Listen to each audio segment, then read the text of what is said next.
watch.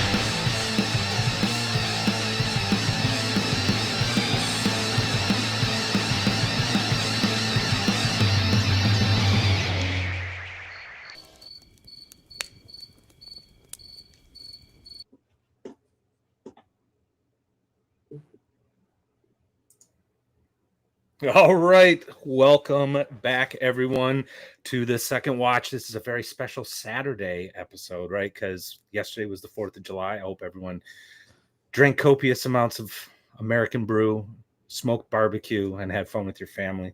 I'm a little beat up from it. I smoked a ton of meat yesterday and fed like about 30 people in my backyard. It was fun. I also drank a little too much. What? But Gary, what did you do yesterday? Oh, did you get out? I think you have an interest. Yeah. So What did you I do? didn't do anything. I sat at home because if you're watching CNN right now, I'm in that part of the country that's getting pounded with rain. I'm actually in Austin. We didn't get it that bad, but my two youngest went camping with Grandpa out of the state park, and he's a true grandpa, and they're still out there. I don't know if you've seen the news. I don't know if you've seen the news about the rain in Texas. They did not leave the campsite. The water rose to within like 15 feet of them, and they threw in a fishing line. All right. They're still out there. So my 4th of July was rained out. Yeah, it was a little nutty, but I do want to say, in all seriousness, to anybody that might be watching this or might watch this in the future, who's in that area, take care. That's my home. Any of you guys that played in my Everyday Heroes campaign, the Luna, Texas campaign, those towns, Kerrville, Ingram, and Hunt, that are pretty messed up right now. It's where all those kids are missing from. That's the game world. That is Riverland, Burnham, and Luna. So anyway, just thinking of them, prayers, all that kind of good stuff. And that's it, man. Matt, did you game this week? I did. On Monday was Eric from Discord server, his hostile game. We play for like an hour and a half because it's super late and it's the only time we can do it. So it's been like this slow, every session we deal with like one issue, but we finally taken over the ship. It was like my Kobayashi Maru moment. We didn't have any guns. I loaded a escape pod with some explosives and threw it at the ship, took them out. We boarded and finally took over the ship and pressed into service one of their survivors. And now we're taking their clones. We're basically taking over the contract that they have and delivering some clones to some sector out there. So it was a lot of fun. I expected this character to die. Character has turned into quite the cunning tactician. And then your OSC game, was it on Wednesday night? On Wednesday, and that was a weird session. No experience, no gold. That's not, but actually that's happened I really a few feel times. like we've accomplished something. Yeah, so there's been a few times. Yeah, but this was by design, right. though. Like we knew what so we were. Occasionally, what you find when you do a West Marches game is that sometimes the players will find a dungeon and they'll take about 5 to 10 steps inside and be like, you know what, we're out. And then something happens and they go back home, and so you will have the rare occasion when players make it back and they don't earn any XP. This session from the outset was, we're not going to earn any XP. We're just exploring. Yeah. So what was going on? Yeah. What was your idea behind that? All right. So I rolled up a character that I honestly didn't like. But then all of a sudden I had this idea and I all of a sudden liked him. So I rolled up a thief, but we're using the alternative D6 system for the thief skills, right? Which is very Lamentations-y, so I really like that. And so I made a character that's more like a ranger. He had a high dex, so he gets a +1 to ranged weapons. So that's kind of who Argyle is. He's like a ranger, a scout. And I got this idea of just, we found the 2 places that we've pretty much cleared out. There may be a few more spots we can explore for those dungeons, but there's nothing else. So I'm just like, you know what? I'll just be the ranger and go out and make a map of everything. Now, originally, I wanted to see if I could sell the map, Yep. but that's against the rules of the You game. gotta So share I'm, maps. I You get gotta that. share maps. I got to share the map. But yeah, that was the idea, and I was just going to do it solo. But then Melkor was like, "I'll join you," and then all of a sudden we had 3 other people. Reed, who else It was was there? yeah, Atmo it was four of first y'all. It session. was Atmos, Reed, Melkor, you. Yeah, and we just went through. We were scavenging, foraging, hunting to try to make our rations last as long as possible, and we pretty much scouted out, I think, the lower level areas of your world because we know where the demarcation line is, where the forest gets darker, i.e., Right. harder. Found 2 adventure sites and the location of where these like weird creatures probably hang out, and their leader, who apparently has 4 arms. Uh, but what's interesting is it took us 18 days to do this, so no one's going to know what we Right. found until July 26th. Yeah, your characters So, were out for 18 days. So they are, people complain about time jail. Well, you guys made really good use of that time. And yeah. I was looking at when you were making the map, and I was looking at my map, and it was just like, wow, you've got almost everything. Almost everything. Anyway, we have a guest tonight. Thanks for playing that game, Matt. It was a lot of fun. Let's do it again. We have a guest tonight. Matt, go ahead. Yeah. So there was this this guest is this guest is I guess a result of our North Texas Con trip. We met him. He was running Travis Faber's Full Metal Tilt jousting. We had a blast. He was really I fun, won. great conversationalist, and he apparently has a Kickstarter which met its goal. Hence, got a little bit of Yeah. Yellowstone bourbon to I'm gonna make a celebrate drink in a minute. with Matt De Micco. So let's get him in here. Matt, welcome to the Second Watch. It's great to Thanks have for you. having me on, guys. I appreciate it. You are by Um, far the most professional looking and well put together guest we've had. Look at you, dude. You've got the background going on just that's true. right. Yep, Your shirt fits. that's very You true. are. Yeah. Yeah, we're very So low-fi punk rock here. I improvised. I told you guys this is a cool ranch that I'm at. I literally am in the corner of a 130-plus-year-old dude ranch and hoping the Wi-Fi doesn't go out. So yeah, I'm glad I'm pulling that off for you. I saw your tweet where you were riding the horse earlier, and I don't know what it is about me. Like, I'm not afraid of horses or anything, but they hate me. Like, I have never had a good experience on a horse, and I try, man. Like, I even hey, we're gonna have a good day. I have a good attitude. The whole Just not having any of it. Yep.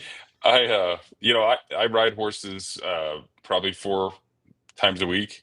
I own my own horse. It's just my thing. It's my peace. It's my inspiration a lot of times for like I'll just go out and think, and it inspires me to write, and and you can think about your problems, and you just kind of become one with the horse. I enjoy it. I've been doing it since I was 10 years old. It's something my dad got me into.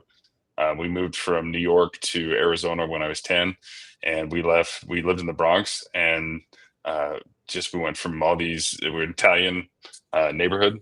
We went from Italians to the Cowboys, and the accents changed, but it was pretty much the same, type guys. Their word was their bond, handshake was everything. And when you weren't, when you weren't looking, they were having a good time and getting in trouble. So very similar, and yeah, I fell in love with that kind of lifestyle. I've lived it my whole life, and yeah, a day on a horse is not a bad day. So I just keep doing it. That's And cool. it's I've never.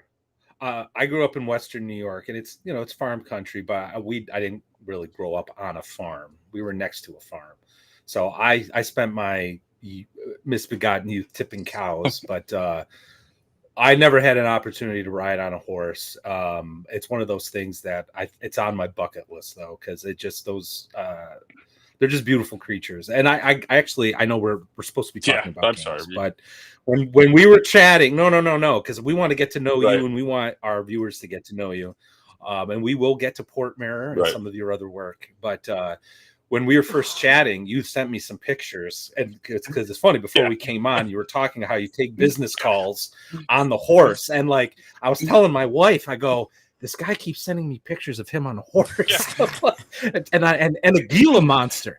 I'm like, this will be interesting. So, my question to you actually is, do horses like dogs, like cats, do they have like their own personalities and all that stuff? Is it like having like a family member pet type thing? You know, they're my horse has been around long enough. He's kind of like a family member.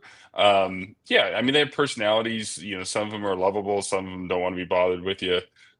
Yeah, so we're kind of like a dog. We have 3 different dogs, so, and they have 3 different distinct personalities. But I'm going to elaborate. Like I was just getting to the trailhead because there's a time difference. I think you guys are East Coast and I'm Arizona time. We don't change, so it's 3 hours difference. Texas, and I was literally, it was early in the morning. We just hit the trailhead and I knew I was going to lose signal. So I'm like, and then I felt bad because obviously you'd reached out and I wanted to be on the show and I wanted to talk with you.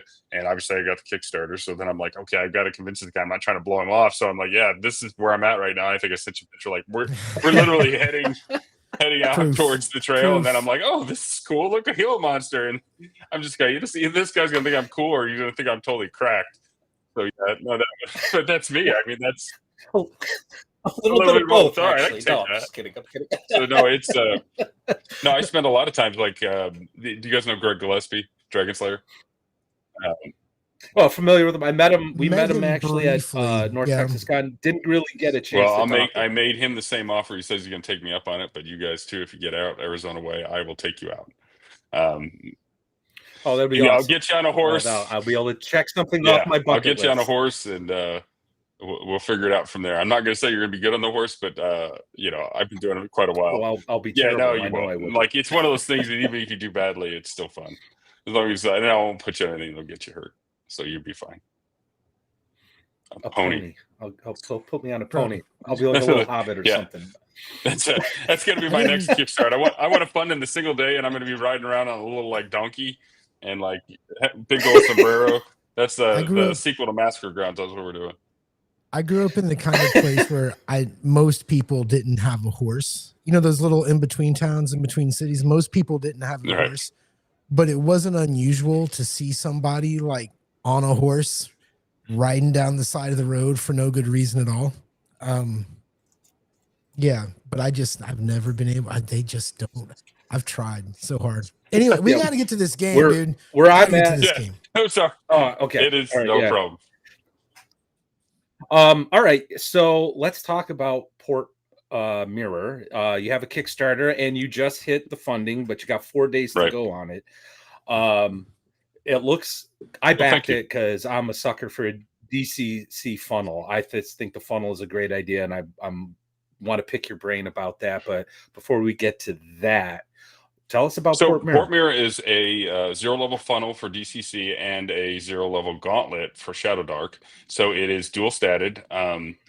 For those of you that would rather have 2 books, I'm sorry, but self-publishing 2 books is double the cost. Everybody thinks, oh, it's the same thing. You just put a different stamp on it. It doesn't work that way. You have to have, for 2 books, it's double the cost. So I apologize. My OCD personality, I would love to have that, but this is the way that we can afford to bring stuff to you at a reasonable cost.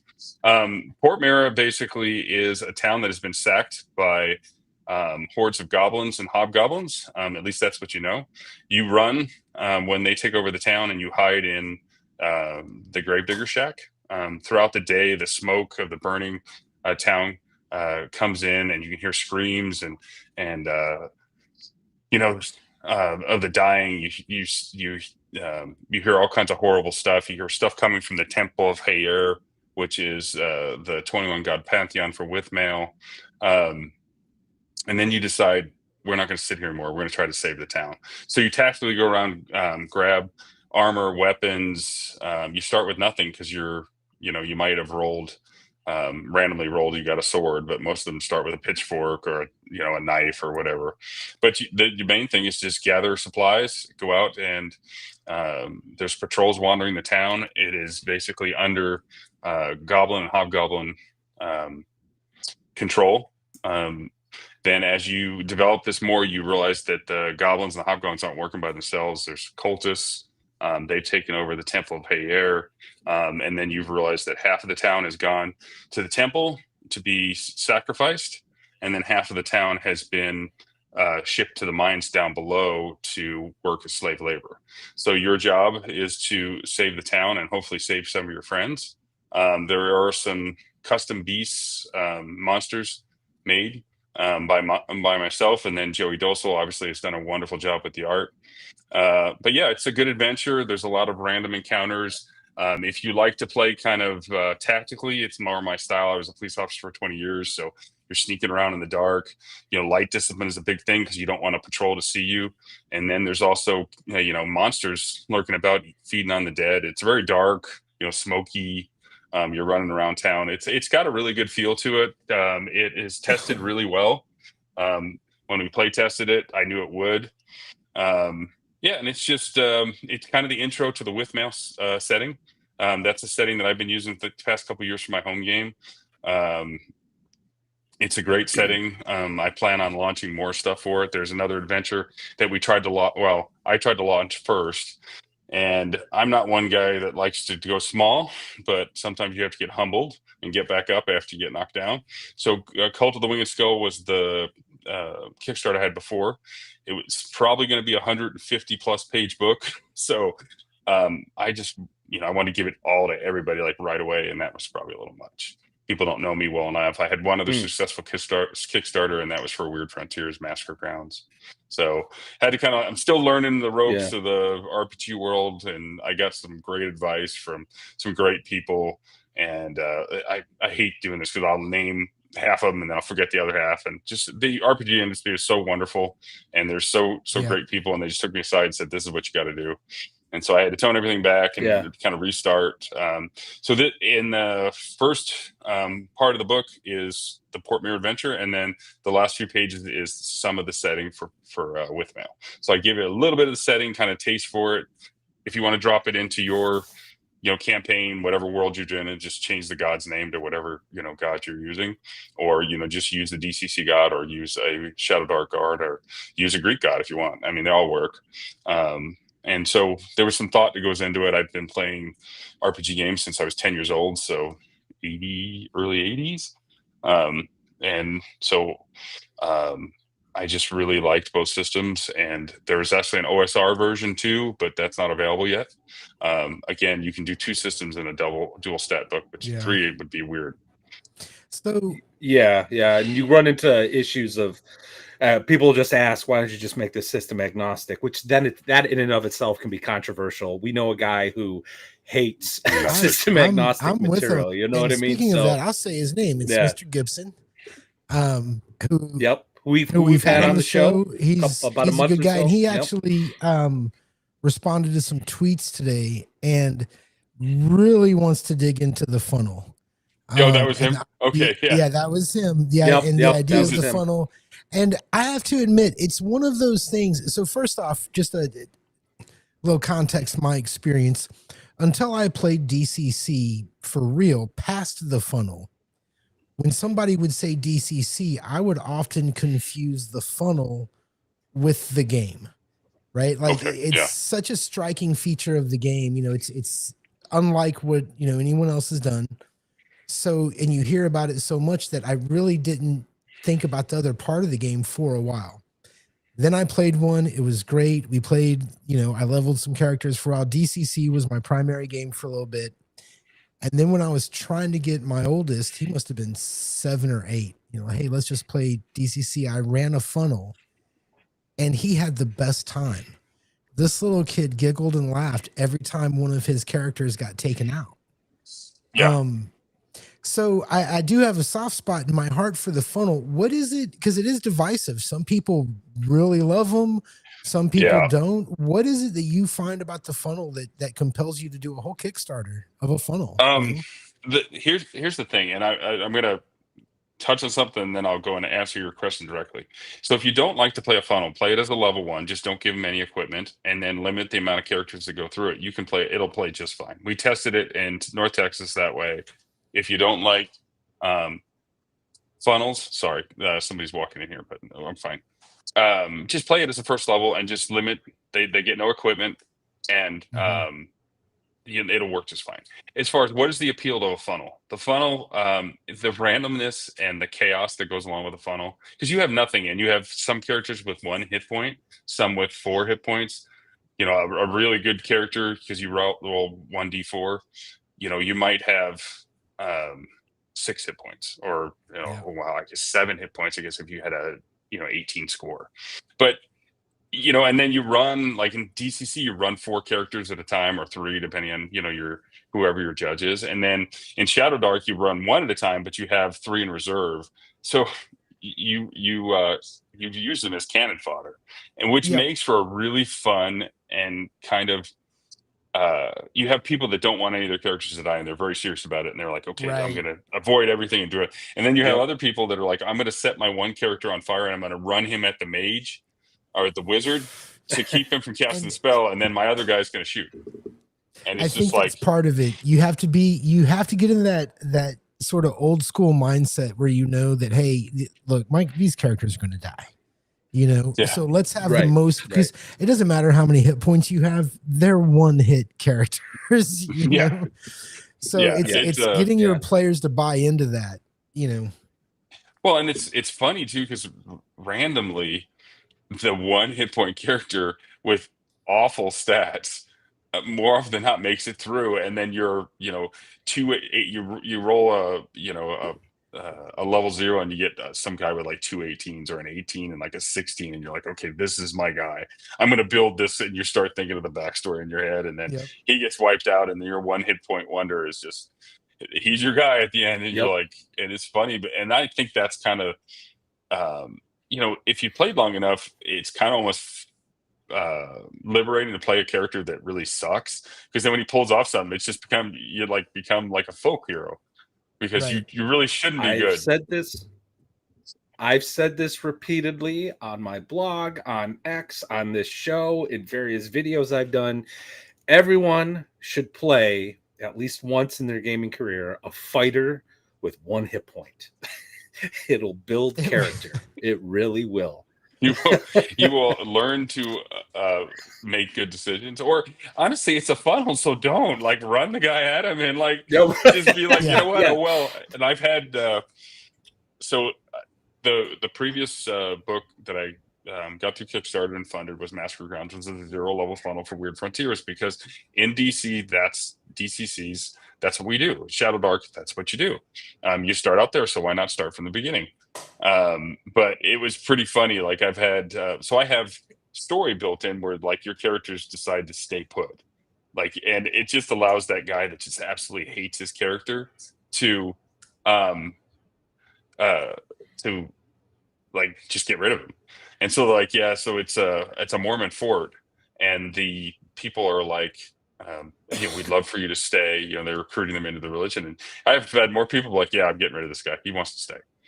And I started laughing. I was like, so you basically want to roll a new character? Yeah. So, I mean, there's ways around it that you can just own it and have fun with it. The other thing I'll tell you is you never know who makes it through. And I don't know. I used to love playing 3.5 and Pathfinder, and everything was min-maxed.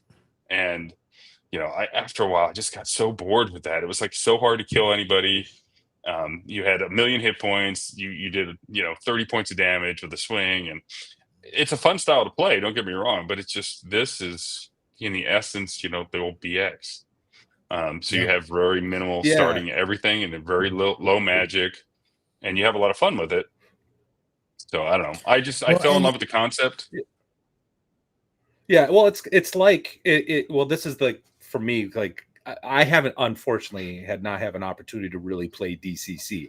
I have a ton of DCC stuff behind me. I backed the Dying Yeah, Earth Kickstarter because I yeah, love Dying Earth, And truth be told, a lot of my DCC stuff actually comes from Free RPG Day, and I've had run a few funnels, and I want to ask you something about that in a second, but.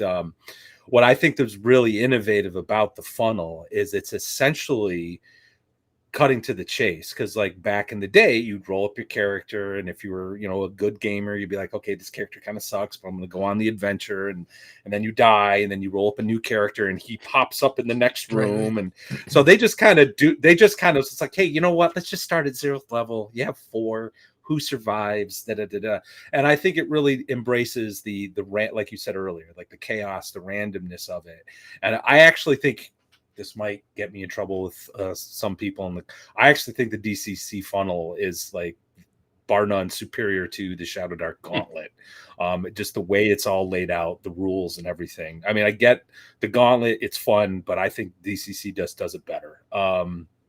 That being said, this is something I've noticed with your Gary probably disagrees. I don't That's have an okay. opinion. I don't, whatever. Oh, okay, fair enough. What I noticed with Port Mirror versus some of the other funnels I've picked up from DCC and other third party creators, all of those sort of are like these standalone, sort of like something happens that's sort of like this contrived thing, and that's is why you're going into this weird right. dungeon as farmers.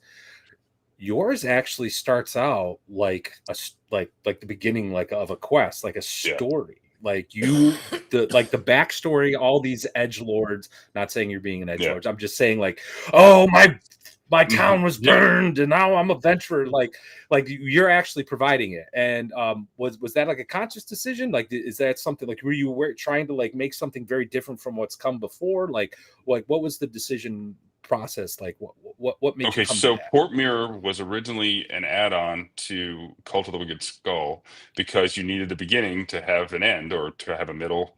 Um, and so some people despise funnels, and you're never going to get them to jump on board a funnel. But I Sure. also tell them, like, just play it as a level 1 and don't give them anything, and then let them have fun. Roll your character and just play it with 5 or 6 or 8, and you're fine.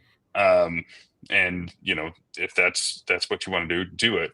When I wrote Cult of the Winged Skull, you started out and you were in the Screaming Fists mercenary army, and you get released from their service and everything else. And then I started thinking, like, how did you get released? How did you guys end up in the mercenary army? And I'm like, okay, so Withmail is a big setting. It's a big continent. So I'm like, okay, this town got sacked, and these 4 adventurers were maybe from this town. And obviously, if you had no interest in that story, then when you got to Code Living Code, you could pick wherever you were from. But I was like, this is kind of a beginning, so I'm like, this is a cool start. And so then, yeah, obviously, that's the way I thought about it. And then I wanted to highlight, you know, I don't want to ruin the whole book, but at the end, guess who comes like a little bit too late, comes riding into town, is the Screaming Fists. So I kind of wanted to, yeah, bring the adventure, like, this is kind of how we begin.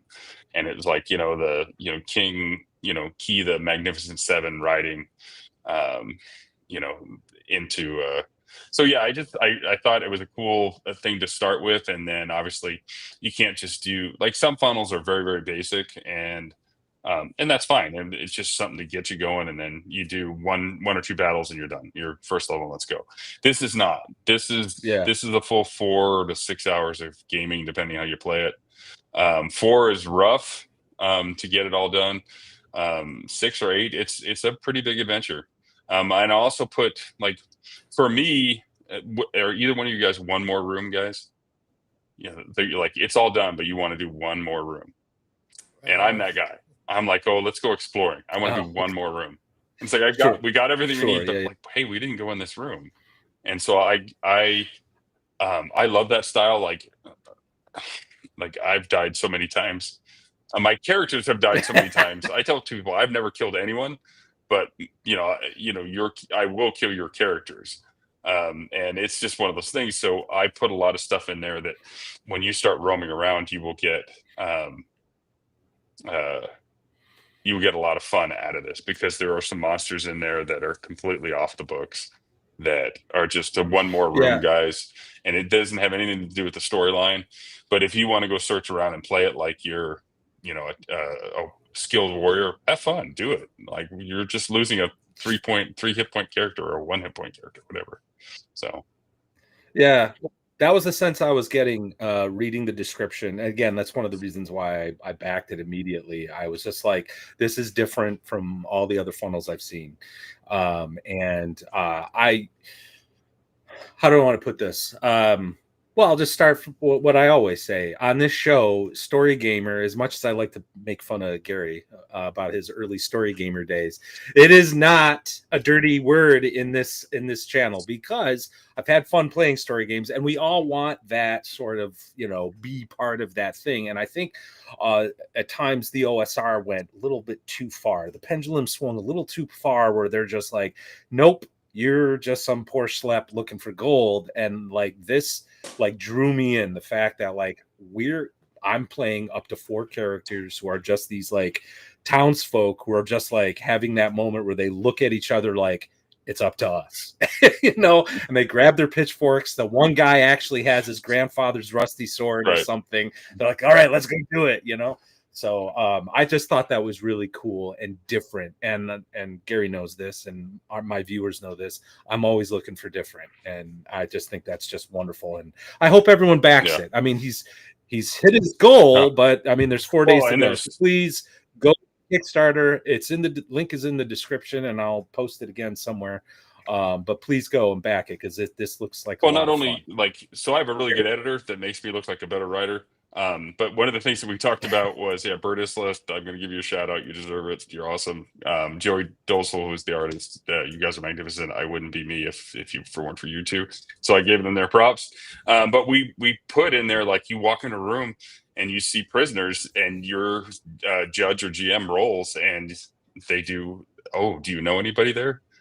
So yeah, when you look on the other side of the door and you see your grandma, your aunt, your sister, your whatever the GM decides when it's your relatives, you're like, oh boy, now it's personal, right? So we put a couple of those in there, so to kind of make it a little bit more fun. But yeah, I wanted to tie it all together, but I have had people that are just like, I'm not saving anybody. I'm going from here to here, and I don't care. They're not me. And I laugh, because I'm like, wow, all right, you're just gonna let them die? Yep, just go from here to, or just try to escape. They're like, they see a boat, they're like, oh, go on a boat, we're going to the river, we're going out to here, we're just going to avoid the whole thing and try. Now, you take your chances when you get on the river. That it wasn't my first day riding an adventure. There might be something in the river that keeps you from just swimming out. Sure. I'm just warning you, it might be there. And if you look at I featured that monster. It's the River Reaver.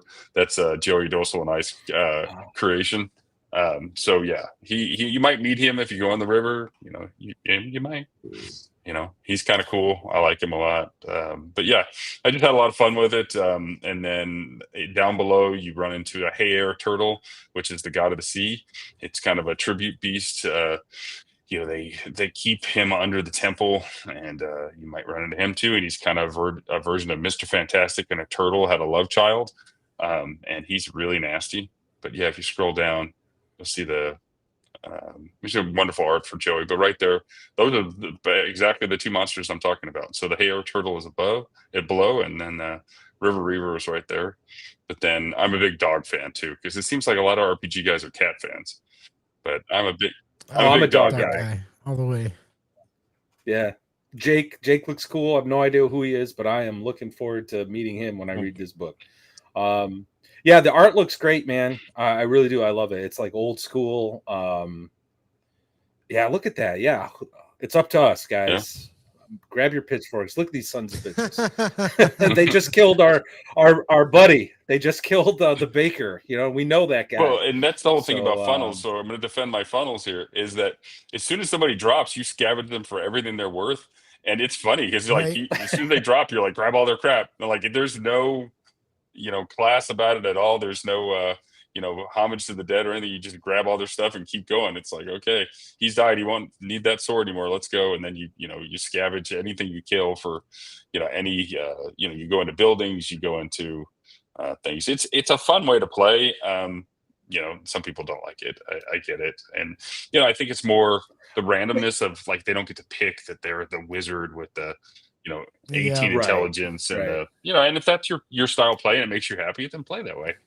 And just play it at the first level. Yeah, but I also like, though, like, my in-person gaming crew are like more like the modern gamer type. They like to have the choices as a player to build the character they want.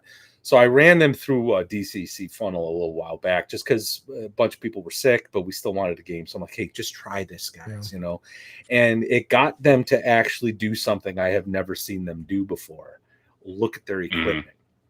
Because modern games, they're looking at their character sheets to look at their feats and look bonuses, and they press a button like they're playing a video game, where old school play really is about the equipment you're carrying.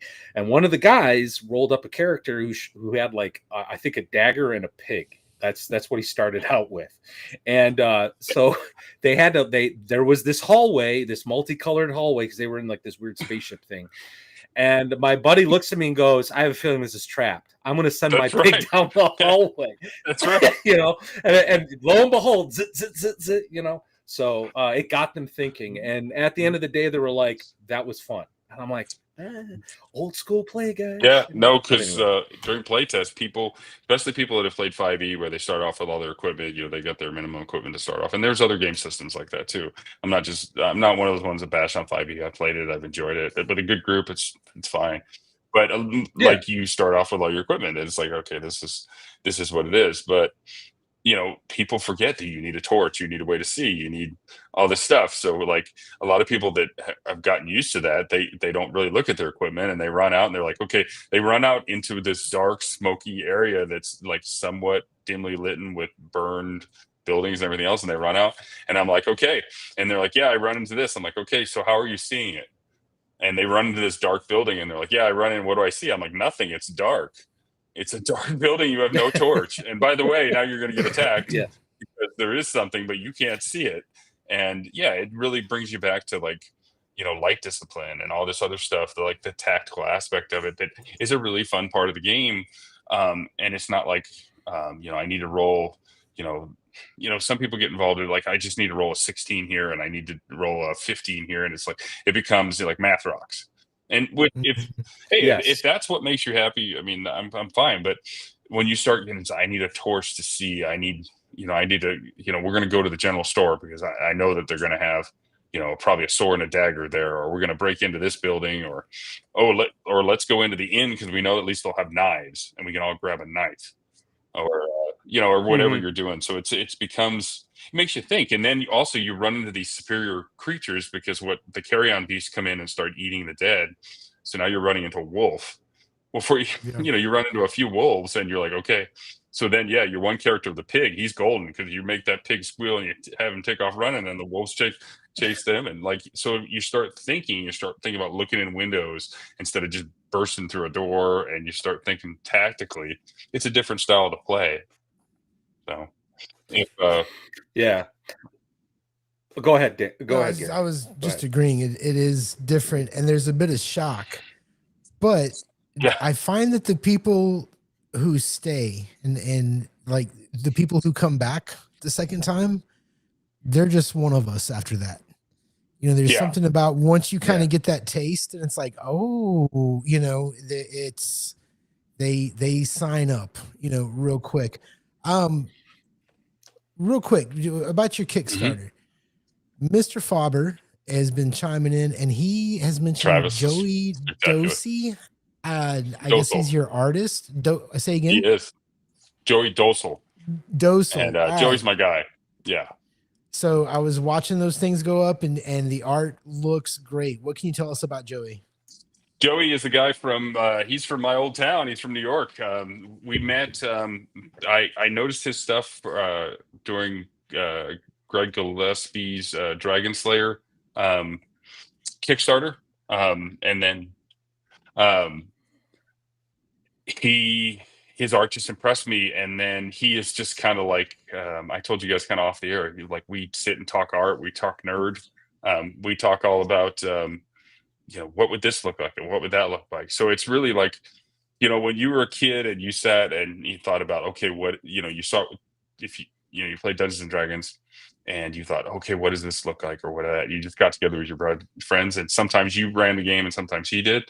Well, he has a ton of experience like I do, and so we have just the best time. So, and then his art, his art's just fabulous. Like he works with me. He rarely has to do a redraw anything, because he usually we'll talk about it and he hits it out of the park like first time. And it's funny because I constantly promote him, and then I'm like, he's going to get so busy with stuff that he's not going to have time to draw my stuff. But no, Yep. he's a great guy, and he actually flew to Phoenix last October for RinCon, which is down in Tucson, which is where I'm at right now.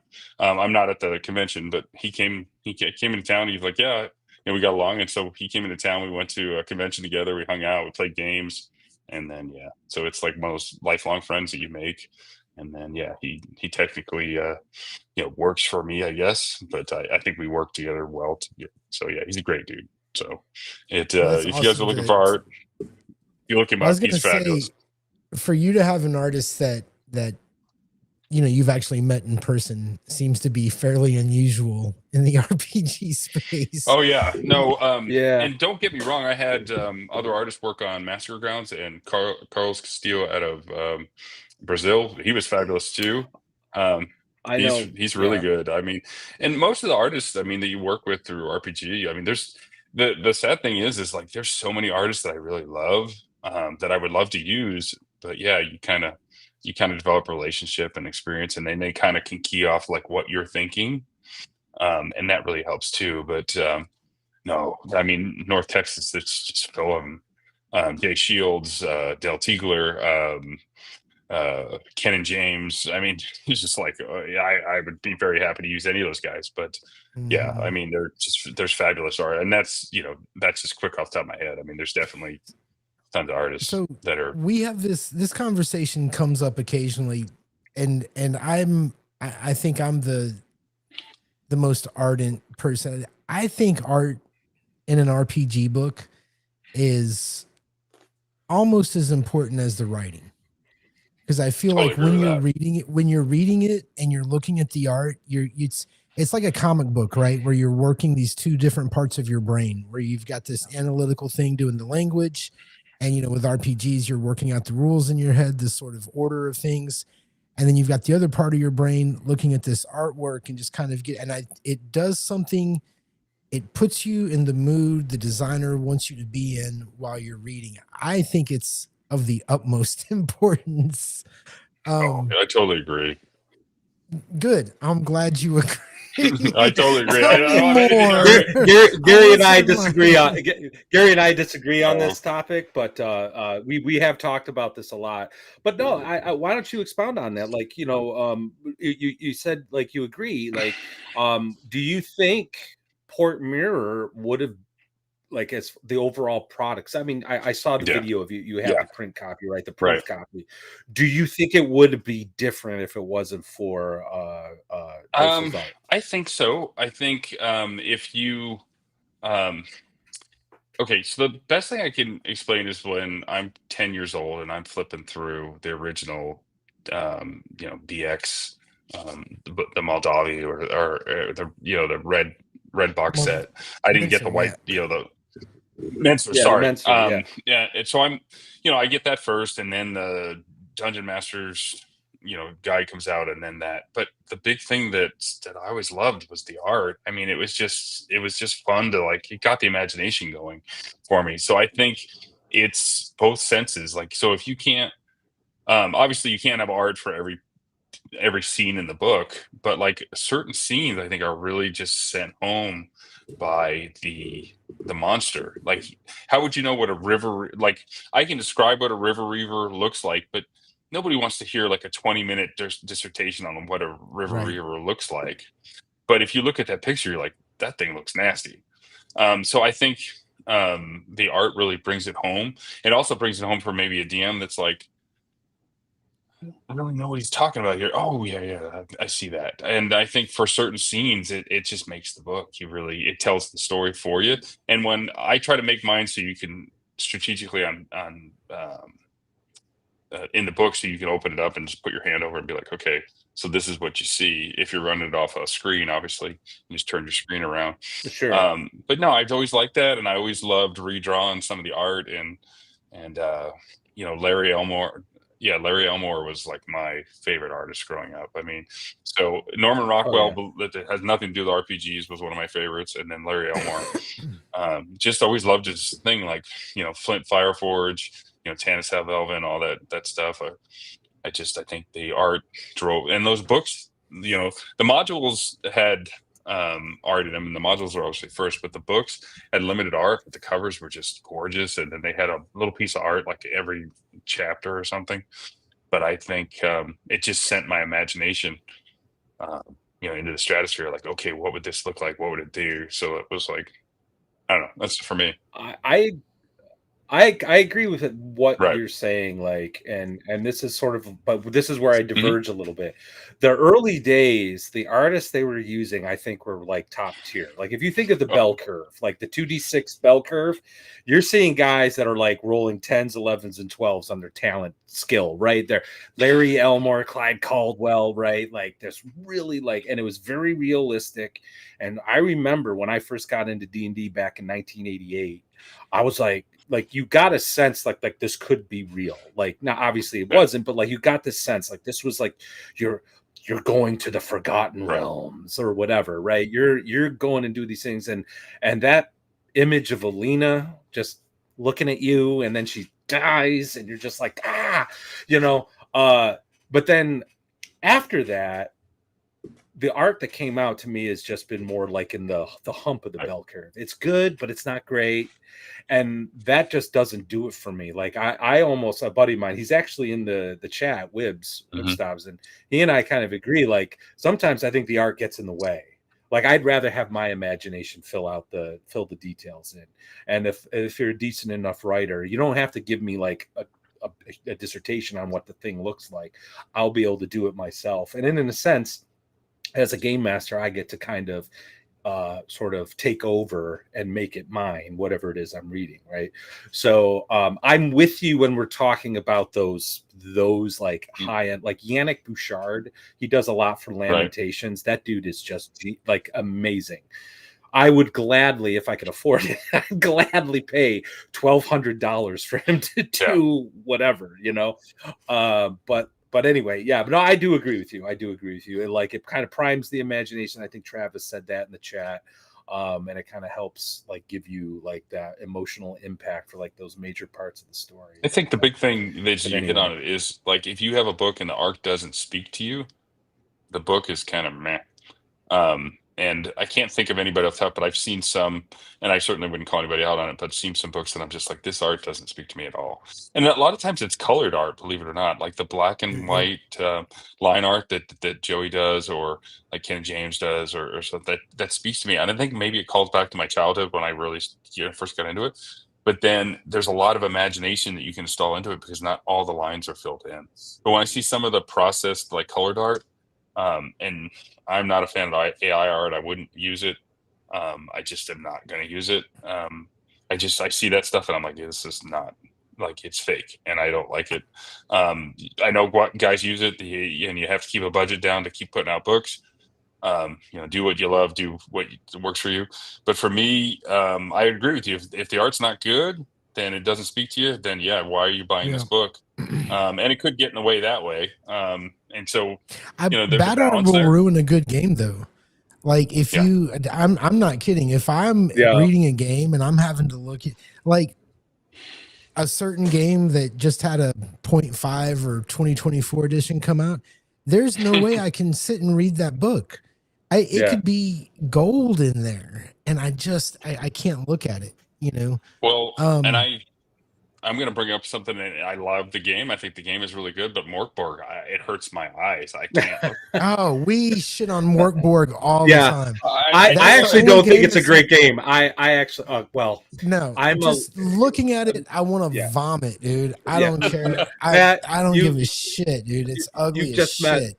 you've just met me. I am like a Lamentations of the Flame Princess Yeah, diehard, you and said that. I fucking hate Morkborg. I think it wants to be Lamentations, but it can't be Lamentations. But and part of it's because of the art. It tries too hard, and it's just like, dude, I always you're winger. We're black I- metal. Get out of here. yeah, Anyway. I always like to back. There I you always, go. whenever I 80s reference. shit on, yeah, whenever I shit on Morkborg real hard, I always like to come back at the end and say, I really like Pirate Borg.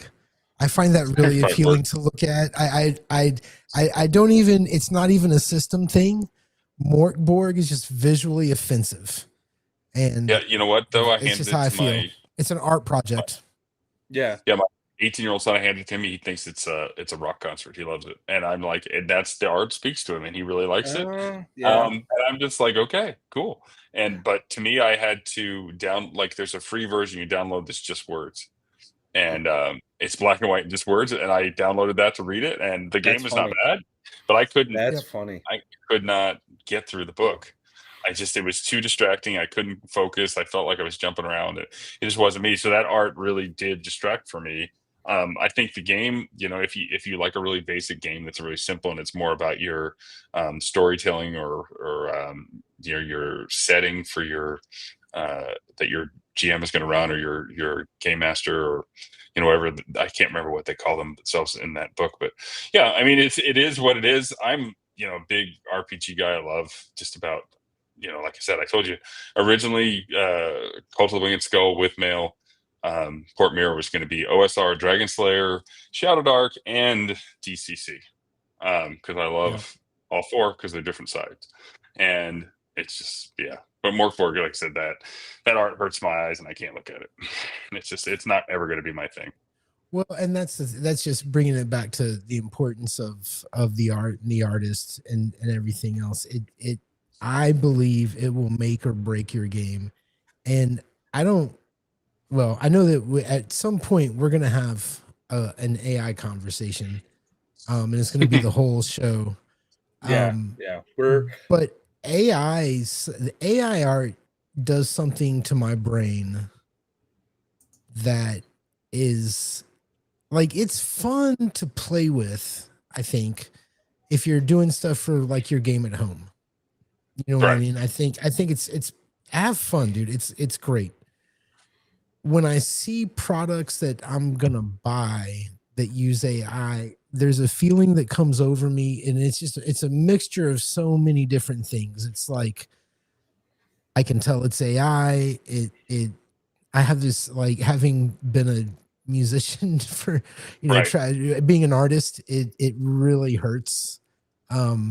It's bad enough that Pro Tools is taking the soul out of music. Now we're going to take the people out of it completely. This is a big discussion that people are having. And that's what Gary and I are actually, and this is what's so great about the second watch. We disagree, but we're not disagreeable. Gary and I are on the opposite ends on this, because I see AI as a tool that can be harnessed, and I've seen what artists can do with AI, and I'm really like blown away by it. It hasn't gotten into the RPG scene because it's so controversial right now, right? But my perspective right now is that it's getting to the point where if you want to be an artist in the RPG scene, you're going to have to be a Clyde Caldwell. You're going to have to be a Yannick Bouchard. You can't just be in that like hump, because at the end of the day, I think people just want a fun game with some cool images. Hell, Adventure Conqueror King Systems got some AI art in it, and it's a damn good system. It's a damn good book. I'm not going to name names here, but someone commented on it on a YouTube channel that they have. And even they at one point said, I think this is AI. I don't know. All the while trashing AI. And I'm just like, you just gave it away. you just gave it away because you don't know. So I don't know. Anyway, this is a huge discussion, and this channel is going to tackle it eventually. I've been talking to people behind the scenes. I want to get a big panel discussion on it because it's people are important. afraid to talk about it. You know what I mean? So anyway, I'm not. but I don't want to exactly what I I don't want to promote derail this conversation because this is I listen. Let's just, if we're gonna, I understand we don't derail this conversation, but I think it's a credit to people who look. None of this is cheap, and nobody's getting rich, right? Yeah, that's true. And when I see real art, I know for a fact, without a doubt, that guy cares. Now, maybe the guys using AR care, but I can't tell. You know what I mean? The sad thing, and then I really don't want to delve into this too much. Yeah. People get really fired up about it. But the thing about AI art, it's basically taking from what art is on file from other artists and then giving it away. And like as a writer, I don't want my stuff bastardized in somebody's free work. I mean, we don't make a lot, but I mean, and then like I don't want Joey's art getting bastardized into something AI or thing. That's the whole thing, is AI is based on a catalog of other people's art, which isn't real fair. They deserve to be rewarded for the talent they have. And yeah, if you're a B-lister or C-lister or D-list artist, then yeah, get better. Just like as far as writers, if I'm not good enough to hang in there, and my stuff's not good, I either have to get better or I stop writing. And that's just kind of the way the world works. But with AI stuff, I just see that it's like there's a lot of people that are hurt by you using that. Now, if you're using it for your home game, I mean, and you're not hurting anybody, fine. But when you're starting to produce books using AI art, that AI art came from somewhere. I know there's, my son was telling me about like now artists can enter their art into a certain programs and it wipes it from the AI database. I don't know how long that's going to last or if that's even true, but I was thinking, oh yeah, that's something that I would encourage Joey to do, or any of my friends that are artists that I think are talented. So yeah, like I said, we can go on and on. And if you want me on that panel, I'm going to be the strong no against, but I will give my opinion intelligently. I will. Yeah, dude. No, that's fine. Like, because I like how do I want to put that? Because I don't want to talk too much about this because this episode's about you, man. Oh, thank you. It is such a controversial hot button topic. Like I know creators, and I'm not going to name names, who privately told me they were afraid to use AI in their Kickstarter promotions for fear of what would happen. Because of people who are just so anti, right? And I know this particular person I'm thinking about lost money trying to put art out and stuff for his book, and he's a great writer. And to me, that's just not fair. That's not fair. So I just think the industry is in the middle of this giant revolution, and it's quiet and it's bubbling, and we need to have the conversation. And by gum, the second watch is going to lead it. But getting back to you, so DCC, is that like your favorite system? Is that why you chose DCC? DCC and whatnot? When I originally was looking at writing for, I've written. Wow, let's start over. I've written stuff since I was about 10 years old, writing stuff for my friends to come play. And so it's just a dream of mine to write. When you try to get into the industry to write under different systems, DCC is about the most welcoming system. They have videos online. They have the scrivenery. They have, if you want to do this, this is what you have to do. They have basically, it's a whole seminar and course. They're just very welcoming. They didn't like DCC gets beat up on it because they have, not everybody loves everybody. I mean, that's just a fact of life. But I can tell you as a 50-year-old white guy, I was a little bit worried that like, who's going to want my stuff? And DCC did not care. I sent it to them. They were like, they gave me feedback. I felt like I was, cultivated. They were really great to me. And then, obviously my first one, kind of unplanned, was Weird Frontiers. I had the Cult of the Winged Skull is long, and Withmail is my long running adventure for years. But that is a space that is very filled. And the Western thing, as we talked about, I spend a good amount of my time on horses, and I grew up, in Arizona, and I love the Old West. I collect Old West stuff. So when David and I met, um, and we chatted, I was just like, and I read his book. I was like, okay, you do this, and he's like, well, yeah, I'll just write something, give it to me. And like 2 weeks later, I'm like, here it is. He's like, what is this? I'm like, this is what you told me to write. He's like, he goes, most people like 6 months to a year for a project. I was like, oh, I don't work like that. I'm like, I'll write, all the time, and I'm taking notes, and I work on several projects at the time. And then, I was like, okay, now you have to submit this to DCC, and they were just very kind. They just were very outgoing about it. Like I said, yeah, so that became one of the things. Not to mention, it's a fun game. Yeah. When I played Shadow Dark, Shadow Dark's an open 3-party or third-party license. So they, suppose if you put out something horrific or offensive, they would pull their license. But you don't really have to go through them. You can just write. Yeah. 5e, all that other stuff. That was just a no fly zone for me, because they don't cultivate artists. They take your stuff. Yeah. No. Or Absolutely. writers. So that No. wasn't something. And then other places, they don't, like, if you write them a letter, they're just like, they don't get back to you. Hyperborea is a great system. I love Jeff. I think his stuff is magnificent. He doesn't allow third party writers. If he ever asked me to write something, I'd be the first one in line to do it.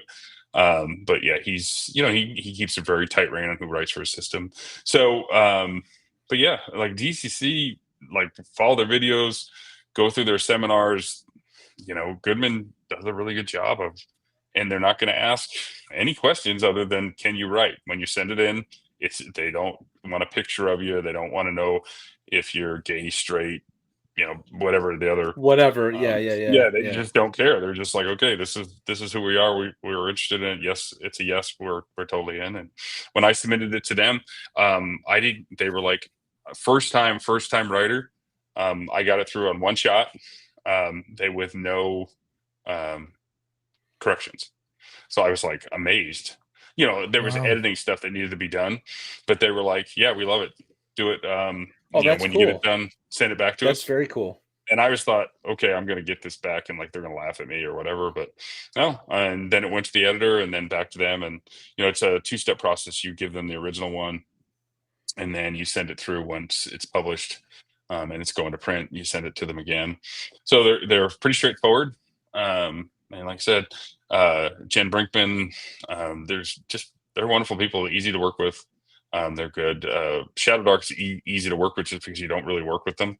They're just, you don't send stuff directly to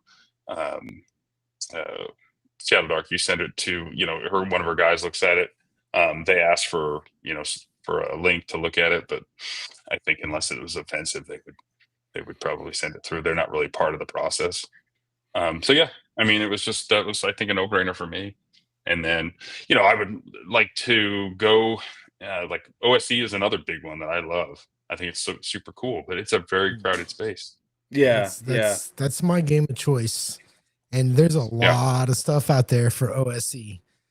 It is. More You're going every into day. And the thing about it too is, if you ran games, it's like, if I put something out in Shadow Dark DCC, you can easily convert it to OSC. You might not be able to convert OSC to DCC, but DCC to OSC is fairly simple. And same with Shadow Dark to OSC. It's pretty quick. And if you ran games long enough, you don't really need it.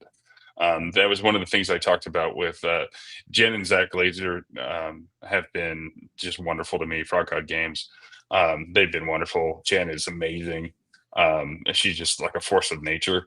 But I obviously picked Zach's brain, and he's like, and I said, this is what I'm thinking. He goes, you're absolutely right. He goes, anybody that has run games knows how to convert to OSE. So you can take my stuff and run it in OSE fairly easy. So Dragon Slayer is a little bit different, just because Greg has some dynamics to him, but same deal. I mean, I can run my stuff in Dragon Slayer with no problem. So. While Gary has to take care of something. Yeah, no worries. What are you? What I want to talk about Massacre Grounds in a minute, but kind of a follow up to why you chose DCC for Port Mirror. What is your home game like? Like, what system are you using? Like, how long you've been running it? That sort of thing. So originally we started out in Pathfinder. We've Okay. slowly started converting over to DCC in the home game. We run Shadow Dark test games. But yeah, it my guys love Pathfinder. They love the crunchiness of it. Yep. So I convert from Pathfinder to DCC, and then I've got one holdout, but I'm loyal to him because he's been with me since the beginning. So Nick, yeah, I love you. That's why we're still plunking away at Pathfinder. He just loves the crunchiness of it. It's fine, and I just convert over on the fly, and then we run. So Tuesday nights we run DCC. Thursday nights we run kind of the old school Pathfinder. It's with mail. It's just a matter of I convert it all and then convert it back if we're testing something. And then Sunday nights is usually either Weird Frontiers, Gangbusters. I'm writing something for Gangbusters. Oh, really? Oh, cool. Yeah, and then or whatever else I'm trying to test. Yeah, I've got a couple other things in the work. But Do you find players prefer crunchy systems, and as a game master, you prefer something a little more rules light? I grew up, in the era where we started, basic and then went all the way up to 3.5, and 3.5 is Pathfinder 1E. I It depends on what mood I'm in. Sometimes I really enjoy the crunchiness of it, but most of the time I think it's just who you're playing with. Like the thing about Shadow Dark is it's so easy to teach people to play. Yes. DCC is fairly easy, but DCC can be a little crunchy. So I think most people that like a little bit of crunch, DCC is there. Shadow Dark is very simple to teach new people how to play. And then as it gets added to more and more, it's a really fun game to play. But it's so. I told you guys I was a scoutmaster for 10 plus years, and my kids grew up playing, and I love getting kids in the game. They like Lamentations. I think it's a really cool game, but I like Oh, writing no. stuff for kids. Yeah, No. it's not there. Nope. Like, No. Yep. I was on T-shirt historians show, and Grimm is like, you should write for my space one. So I got a copy of it, and I was like, this is really cool, but yeah, I want to write stuff that kids can pick up. Yeah. And I'm like, I don't want to be like, oh, Mr. De Micco, my mom and dad won't let me read that. Well, they shouldn't, because it's not it's not for you. Although they probably could find more stuff on their phone than they could that would Sure. be less effective than what I would write. But yeah, it's without not without fail, when one of my kids pulls a book off the bookshelf, it's fucking Lamentations, man. Every time, dude. And I haven't got to play that. I mean, I was in North Texas. I was running games. I ran 5 games, and my brain was just dead. So I jumped into a few friends' games, and then a lot of times at night, I just networked and hang out and had a drink and relaxed. But after running 2 in one day, I'm smoked. I'm not fun to play with, because I'm just like, okay, I can't think anymore. But I really wanted to jump into one of those Lamentations games, because I went out to lunch with him. And, oh, you did? Yeah, I did. The first day we got there, we went out to lunch, and I didn't know him. And he was very nice. Sometimes when you tell people you're a police officer, they don't.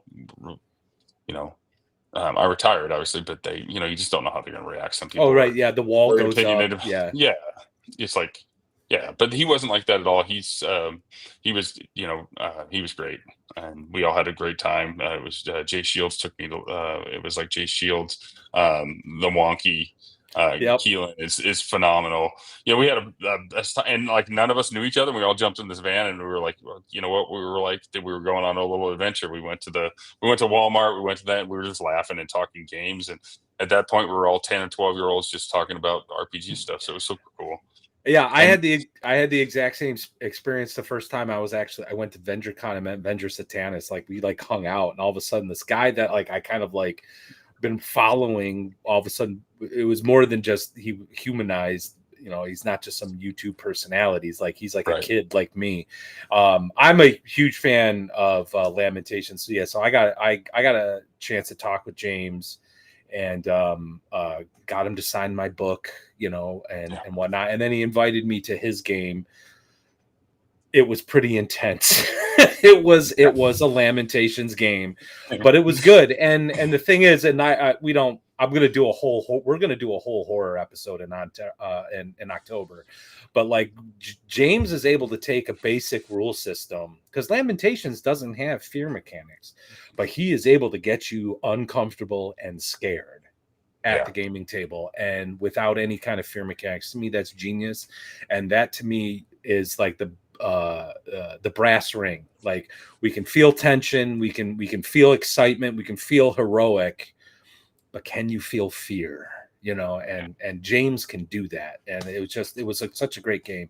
But so DCC, going to Master. I don't know much about Weird Frontiers. I actually just Okay. learning about you, reading about Mm-hmm. Massacre Ground. So that's a DCC game engine, but it's like a Weird West game. Yeah, so it uses DC at its essence is DCC's game engine. It is written by David Beatty. He is Right. a wonderful author. He put together this 900-page book. I He saw that. is I own it. it is I own it. gigantic. If yeah, it's a great book. The art in it is fabulous. But yeah, if you ever need a workout, just go get that book and carry it around with you. And then he split it into two books. There's like the magic book and then the regular book. But I had, obviously, I'm a huge Old West fan, and so I was looking for a game to like tell some stories. I grew up around campfires. I grew up on horses. And then David is a fireman, and I'm a police officer. So we started talking. We got along. He was just very easy and very, receptive to my ideas. I'm going to keep. I always bag on him, so this one I'm just going to show him love. I always say, he's a fireman, and I have to say several things, but I'm just going to stay with the love this time with him. But yeah, I popped my ideas off to him. He introduced me to a bunch of his friends. The system was just something I really enjoyed. I used to play Boot Hill, but that's a system that's so old. It doesn't really have a lot in it. There's been 3 or 4 versions of it now. But it's just a very old, antiquated system, and I don't want to get involved with anything that's owned by well, I don't know if they're technically owned by WotC anymore, but I want to do something a little bit newer. I looked at Savage Lands, I looked at Deadlands, and then like I said, Goodman was just nice. I guess. I mean, it's always sad to say somebody's nice, but it's a really good term. Like they're nice and they're kind and they're easy to work with. I'm not going anywhere else. At the end of the day, I mean, like we talk about the hobby, but this is also an industry. It's a business, right? So nice is good. To me, nice is good. They're going to help. They're just going to scratch your back if you scratch their back. I mean, that's what you want, right? So I think that's cool. Like I stumbled into like the Weird West genre by accident with like Wretched Folklore for the Red Room, because I like the Red Room, and I read their Wretched Country game, and I was like, oh, well, this is cool, but I think they need more monsters. And then I just started doing some research into Native American folklore, and things just kind of spawned off of that. And just a few episodes ago, we actually talked about the country game, the RPG. And so it's interesting, like, because I did not realize you had written for like a Weird West type system. Do you think? I mean, like, what is your take on? Like, is there room? Is there for that that kind of game to grow in this space? Do you think it's like just like super niche? Like, what do you think? What's your general take on that? I think for Weird West, I think we've seen it with Yellowstone. Is that the sky's the limit? I think if you write it and more writers get into writing it, I think it will be extremely popular. They will always, it's Keith Nielsen converted one of Levi Combs' adventures that's an MCC adventure over into Weird Frontiers. And when Keith ran it, I didn't even realize it was not a Weird Frontiers adventure. And one, Levi's an excellent writer. But I think it's just, good RPG, good monsters, good mechanics. Just, it's a fun game. And I love the Old West. If you like that type of style, You know, when I started writing, I'm a huge fan of Indian Native American folklore. That's what Massacre Grounds is. It talks about the different folklore around the Superstition Mountains in Arizona. So that's where I live. And so I wanted to do something to really represent that. Um, you know, I grew up watching black and white TV, you know, in the 70s, and only really rich kids had color TVs back then. But Word, you know, it those was bastards. it was but you know, you watched you know the you know the the Indian Wars, I guess, for lack of, I hate to say it, but like, every Sunday you killed the Indians. And that was what kind of we grew up in. And I mean, that's just basically what it was. I mean, That's what it lying, was. that's what it was. It wasn't. I Yes. mean, it Yeah, Yeah. was, but it was part of the. And no Indians were killed during that. Like, those were actors, and a lot of them were white actors. But that's just kind of the culture. It was like, what was going on. They'd great. But I think, when I started writing it, I didn't just want to do something like that. I like David's kind of take on the, that's in today's world. You're not going to just. Uh, People, my son put it best, and I think it was a good way of saying it. People don't want to play genocide anymore. So, word. and I'm like, there's a good way of putting it. People just don't want to play that game anymore, which is fun. So David put a spin on it. I don't know if it's perfect, but it's a good spin. And okay, now we can launch from there. So now we can kind of not stumble over that anymore, and we can go.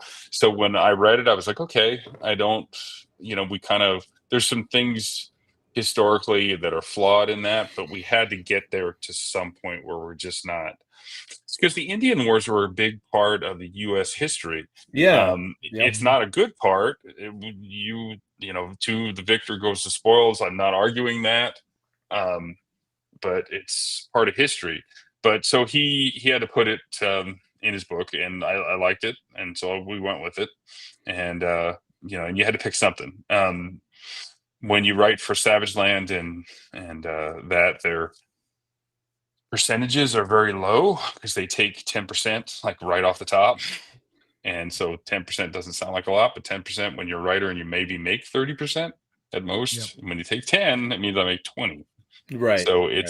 and you're not talking like 20 of 200,000. You're talking about 20 of $20.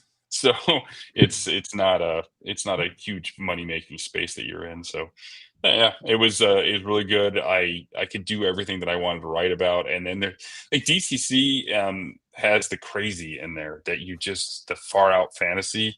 So my pitch to David is like, I want to write Massacre Grounds. It's about superstition in Arizona, and oh, by the way, the Apaches ride mountain lions. And he was like, "What?" Because he's a huge Awesome. cat fan, and he's just like, "They ride cats." I'm like, "Yeah," and the guy knew exactly who I was pitching to, and he's like, "Do you have a picture?" And I'm like, "Yep." So that was the only art that had Joey like finish first, and I sent it to him. He's like, "I'm in." He's like, "Yeah, write whatever you want, but I want that." I'm like, "Yeah." So that's a character class in there. Of course, it's more developed. It's a big animal rider class. You can ride a wolf, a bear, or, because I want to ride a bear. I don't want to Yeah. ride a cat. Who I want to ride a wouldn't? bear. Yeah. So I Yeah. want to be Screw the like Grizzly cats. Adams. Yeah. Yeah. So, but no, it's a cool system. But there are, like, I played Deadlands. Deadlands is good. I don't like the percentage style system. I just think it's rough to get into a battle with, Yeah. Yeah. and it's probably a little bit more realistic. When you run into a big monster, it's going to kill you. But it was kind of grim, and I was like, I really like DCC's huge swings, and some people don't like that. Hence, this time around, I did Shadow Dark, because if you want that side of it, and you want the grim, and you want the D6 damage or the D8 damage, now you got that for me too, because that's a fun way to play too. And the systems aren't really that far apart. And then, I know that Shadow West is coming out for DCC, or for Shadow Dark, and then there's a rumor that Weird Frontiers might be there in that space too. I don't know what Interesting. David is working on, but I think the West, we've seen with Yellowstone and these popular TV shows that are coming back. I think 1893 and 1923. Yeah. That's There what I was is. gonna There say, is. Matt. My OSC campaign was originally inspired by 1823. I thought the idea of doing like a wagon train would be fun. Yeah. And then it wound up turning into, I was like, well, let's take it further back because we're doing real time. We're doing 1-to-1. So I was like, well, let's do a colony. Let's do where it first started. And that's turned into a Deadwood-ish, Yeah. it's the Western genre is so overlooked. There's just so many good stories, and they're all simple stories. They're all real simple stories, but they're so compelling. And I would love to see a Western game take off. There was a time For a when time, I yeah. could walk into It Dragon's the Lair, game. here in Austin, and Deadlands was being played a lot. Yeah. So it's not impossible. I think it's just the system.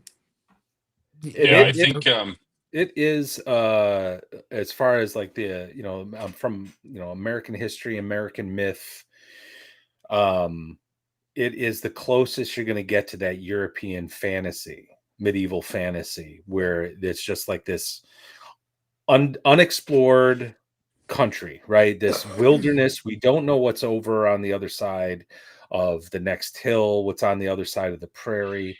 You're the lone gunman, or the mountain man, or the preacher, or whatever, going out there right. to bring law to the chaos. I mean, it really is that keep on the borderlands, but with guns, and which to me is cool. I would love to. And we had this conversation. Like, I think you need that little bit more mythical, magical sort of add on to make it a little bit more compelling as a game. But I do agree. Like, it is an untapped resource, and I am probably going to, well, number one, I want everyone to continue to pledge and get this Kickstarter going, so the rewards are hit and we get a stretch goal that allows you to get a physical copy of Massacre Grounds, and that sort of thing. So but yeah, like that to me is just untapped. And I'd like to see more of it. Go ahead. Touch on that stretch goal real quick. So this was asked to me, and it's a good question, and I'm going to cover it in my update, but I'd love to cover it with you guys too. So people are like, what if I buy all the add-ons and then it gets thrown in for free? Well, we have something special for anybody that's backed and added the add-ons. You are going to get a print copy. The people that get the add-on for the add-on mini adventures, they're going to get the PDF copies. The people that have already backed we have a special print copy that you're going to get. So it'll have a cover. It'll be the 3 adventures. So we have something planned. You're not going to waste your money. You're going to get something that only you guys are going to get for people that got in the ground level. Awesome. And then the only thing that will be available ever for those PDFs are PDFs downloads. So but we do have, like, I do have some cool add-ons thrown in. If we get there, great. If we don't, you can still buy them. They're cool little, one-shot adventures, but they're all in the with mail setting, or you can dump them into your own setting too. They're, as far as that goes. But the gnome adventure is kind of I super got into gnomes, and big related back to the project that I'm doing with Dungeon Dwelling Creatures. John Watson, who is somebody that drew me into Weird Frontiers. Great guy, met him. Hit it off. Another welcoming. I reached out. I did not know this guy at all. I loved his Skinwalker class. He did a third-party Skinwalker class for Weird Frontiers. I wrote him an email. I go, hey, love your stuff, love your class. Can I use it? And he was like, you want to use it? I'm like, yeah. I was like, I have this NPC. She'd be perfect for it. You won't see her too much in the first book, but the second book, which is written, I'm going to really, you're going to see it.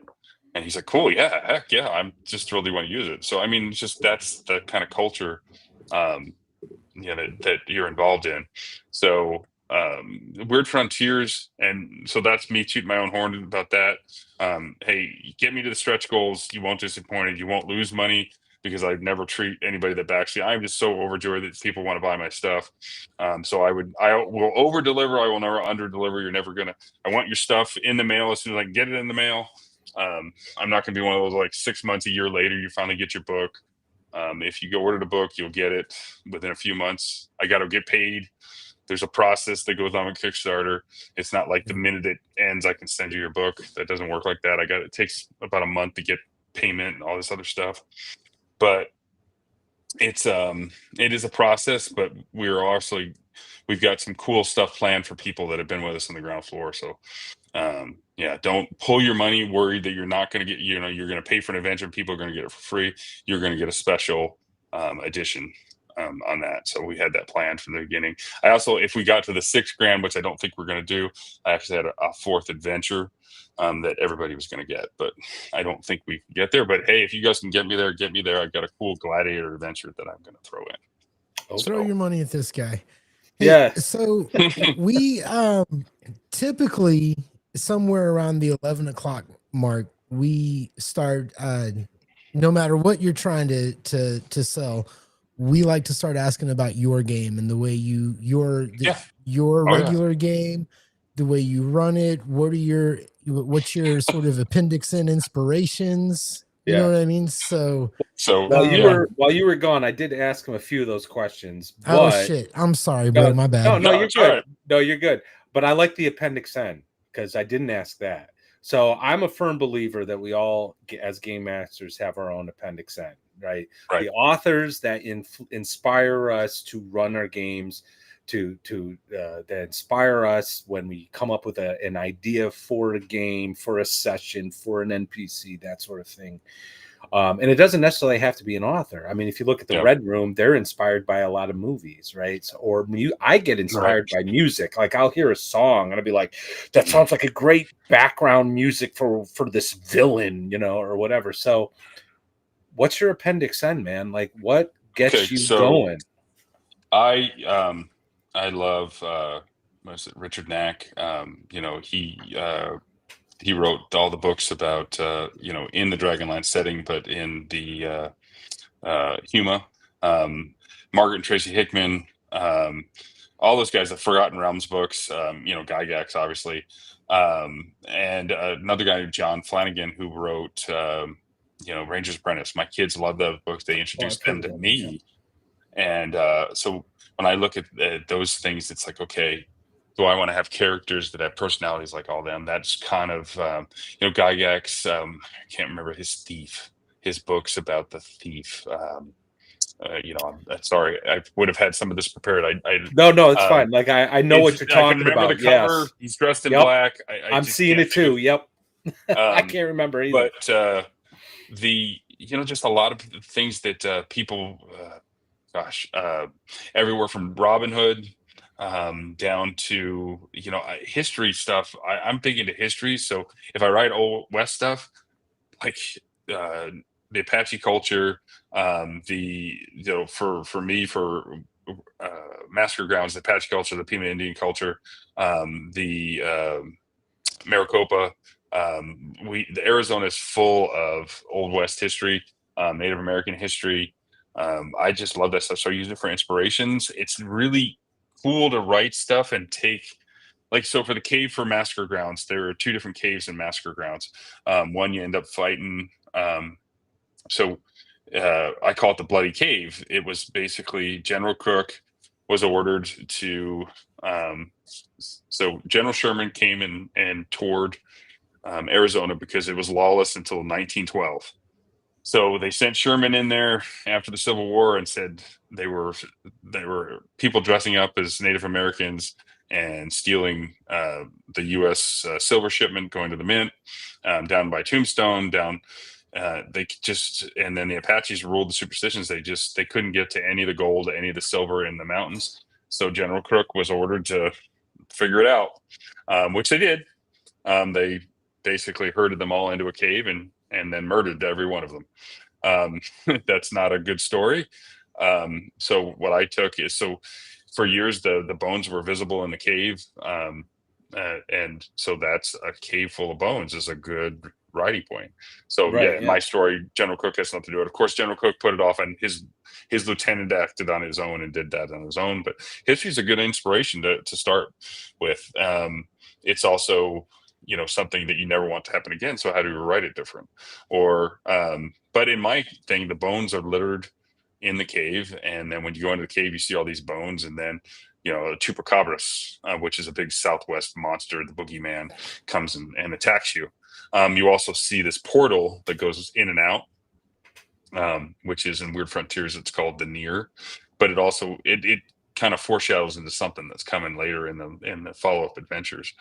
But so it has a little bit of old history, it has a little bit of new history, it has a little bit of weird history, and I think that's all inspired by reading about the area, reading about the Tombstone area, reading about the Superstition area. So I think my Appendix N would be, I mean, that's just the start. I mean, literally, Yeah.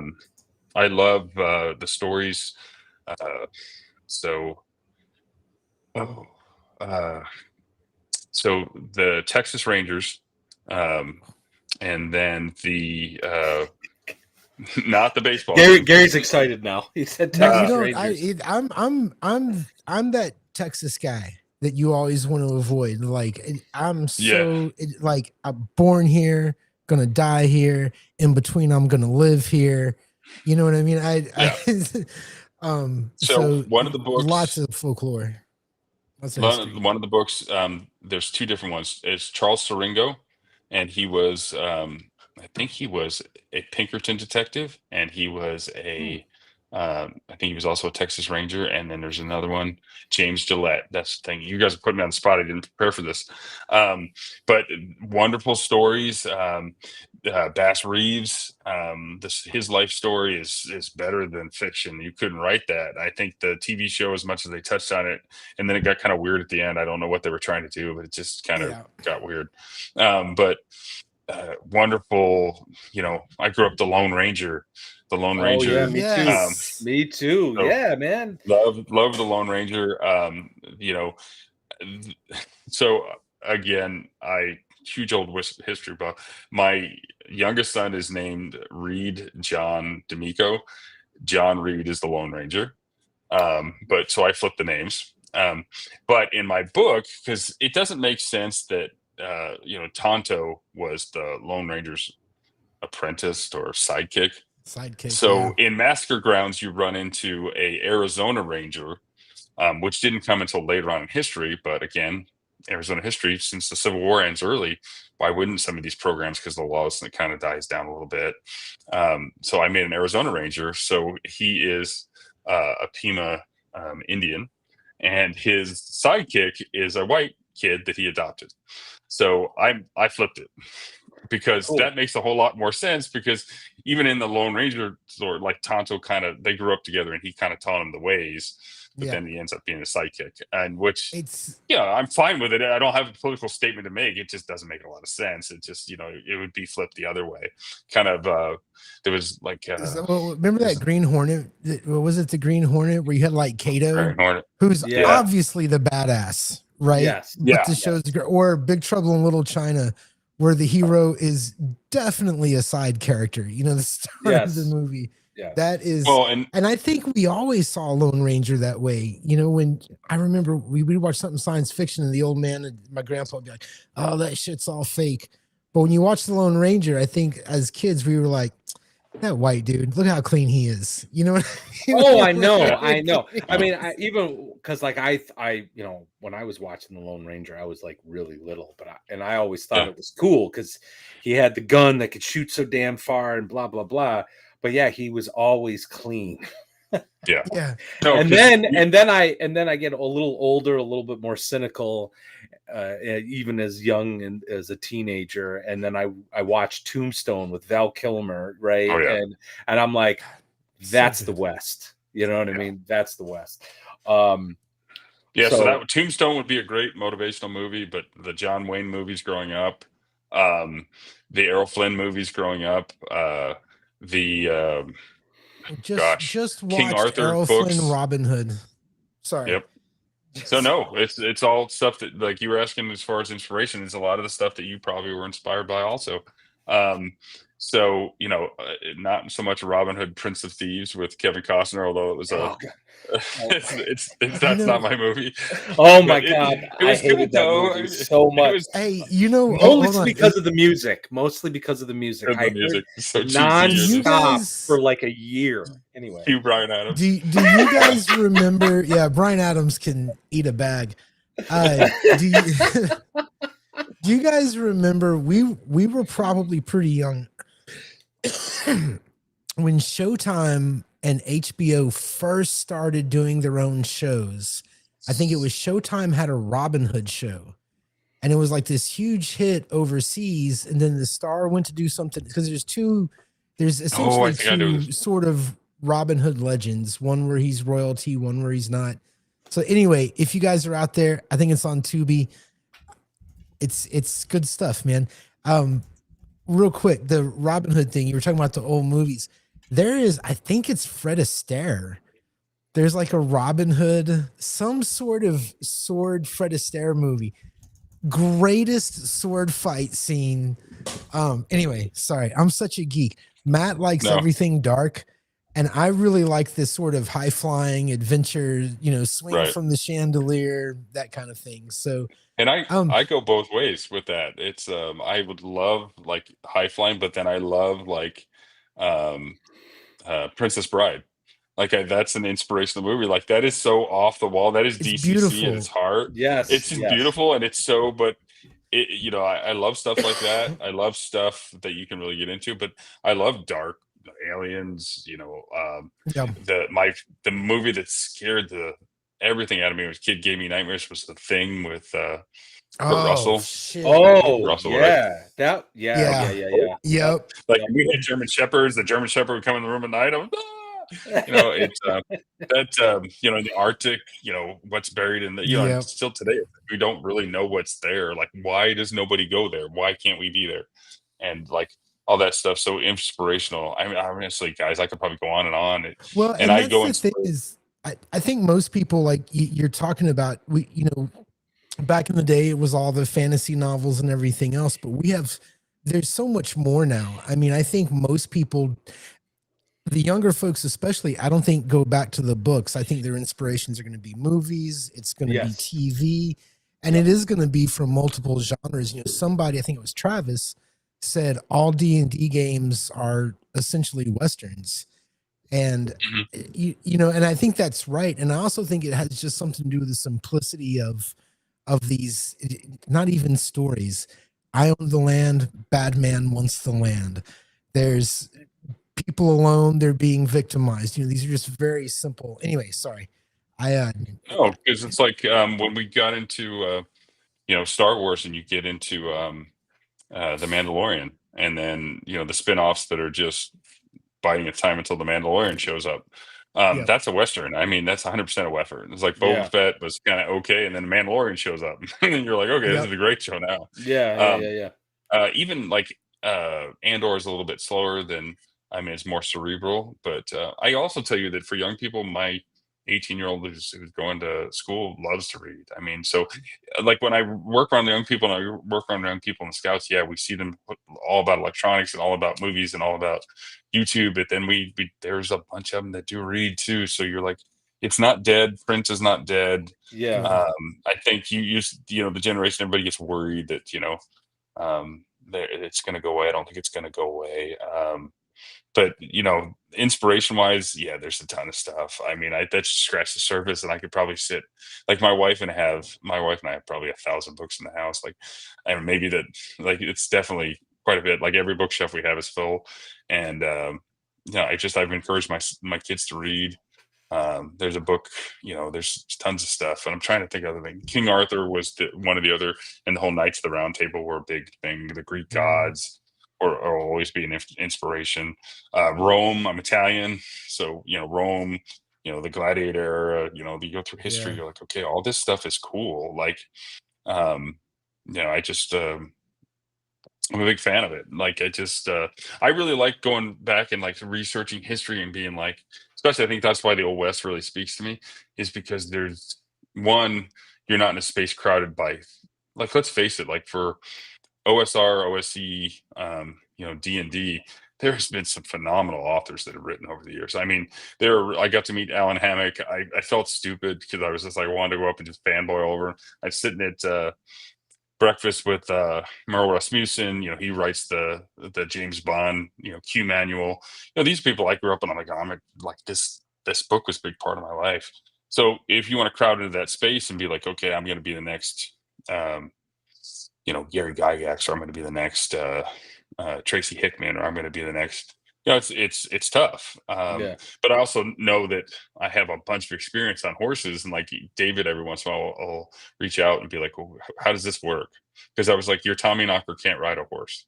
He's like, well, in the books, in the book, it can. I go, it shouldn't. Like horses don't like dead stuff. They have to be trained to take dead stuff. I was like, most of the time they smell dead and Mhm. they're out of there. Like it has to be trained to be a pack animal to go in hunting. Most horses don't want anything to do with that, and they would not ride an undead creature. And so he's like, so we started talking about this, and then I'm a big fan of collecting Old West guns. I don't do it as much as I used to, but I'm like, so I'm like telling him, oh, we have to have the crit chart for each, like a lever gun, and we have to have a crit chart for the single action army, and we have to have a crit chart for a side by side. And so now I'm making it super crunchy, like 3.5, and I'm totally geeking out with it. But that's what I know, and I'm like, okay, so you write what you know. Um, but I mean, it's super cool, and like inspiration, I think it's just plentiful. Just go looking for it and go to the Yeah. bookstore, or get online and look something up. Well, Go that's look at the an thing art too. book. Doing Yeah. Well, that's the Yeah. thing too. Like when and not to pull an RPG pundit and show my own shit while I'm talking to you, but when I Chill, was baby, chill, chill. Hey, when I was doing Wretched Folklore, I was just like, this is the Wild West. What kind of monsters were out there? And it would just naturally like, what were the Native Americans concerned about? And mhm. I found a couple websites, like, and a couple books, and it was just like all these great, unique monsters, and they are all tied to the experience of living out in the prairie in the 19th and 18th centuries, where there was no electricity, no running water, and there was like this interesting like overlap: cold, cannibalism. And that's when you all of a sudden realize like how desolate and dangerous and hard it was to live out there, because it would get cold and food was hard.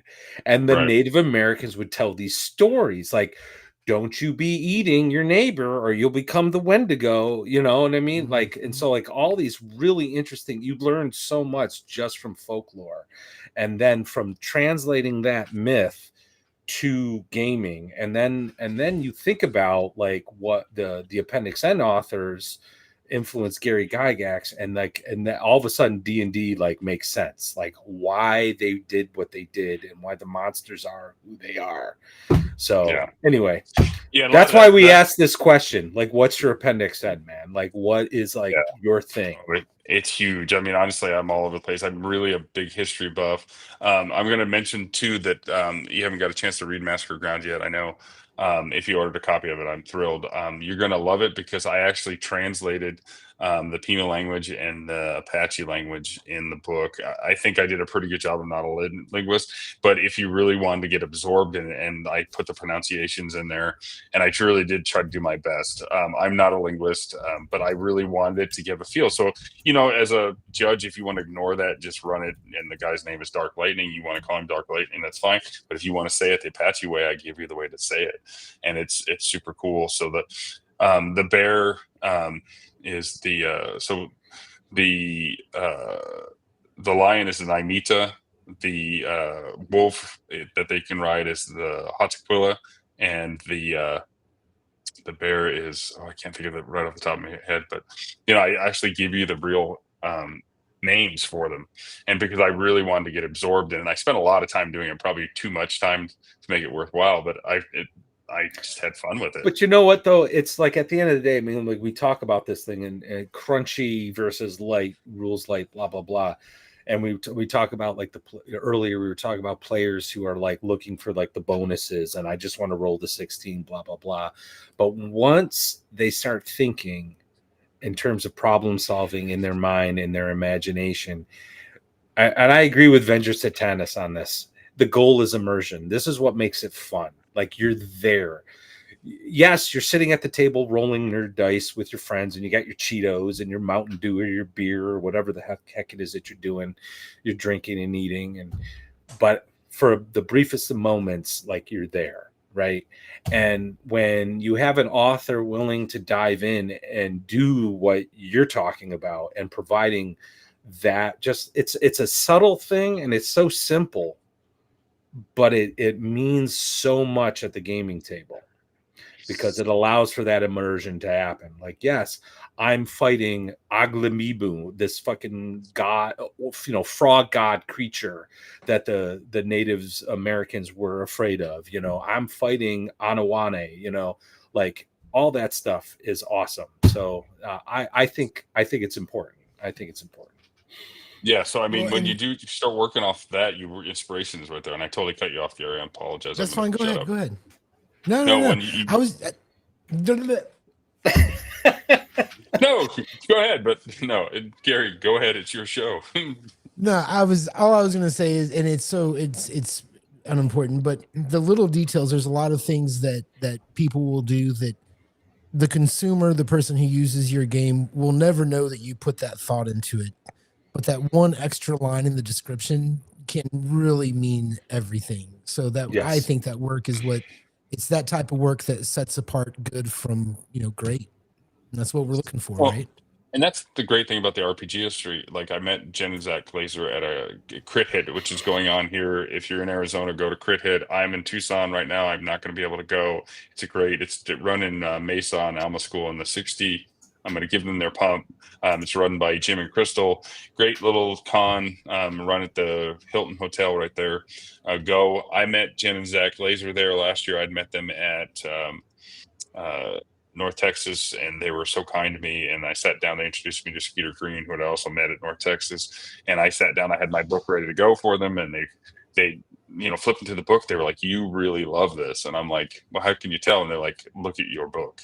Like, Yep. like if you were getting paid like a salary, you wouldn't put any of this stuff in there. It would just be like, okay, bang, you got to go from here to here, and because you're getting paid. And he goes, when you love it, you add all this stuff in that like only certain people notice. So I totally agree with what you're saying, Gary, because that's you're never getting paid for that. Well, But it's also like if somebody comes up and is like, I'm writing a hot tequila because I really, this, I was inspired because the first hot tequila writer was this female. I took a female out of um, Native American history that was like she was like females were warriors. They were go-betweens between the army and the different tribes.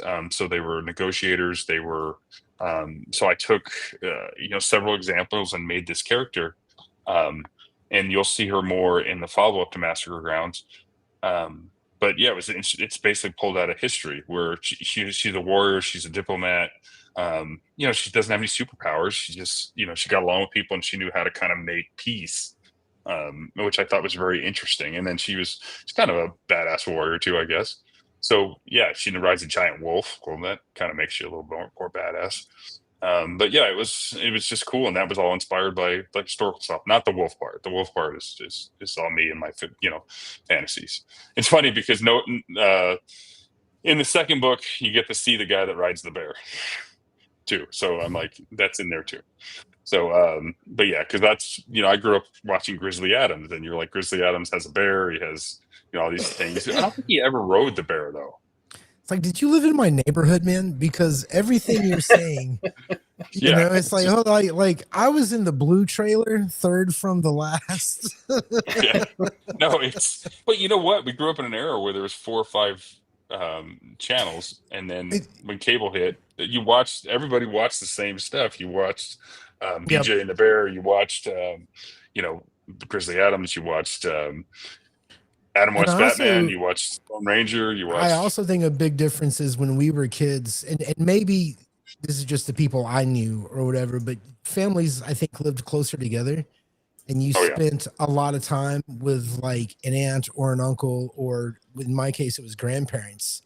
So you're getting you just constantly have I don't like that, we're watching this channel tonight, or this radio. You always had something new coming in with all those people around.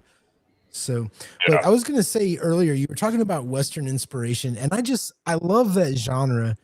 And I think it has something to do with it sort of being the last, at least from like the Western European view, it was the last of the unknown. The Western era only lasts for so long.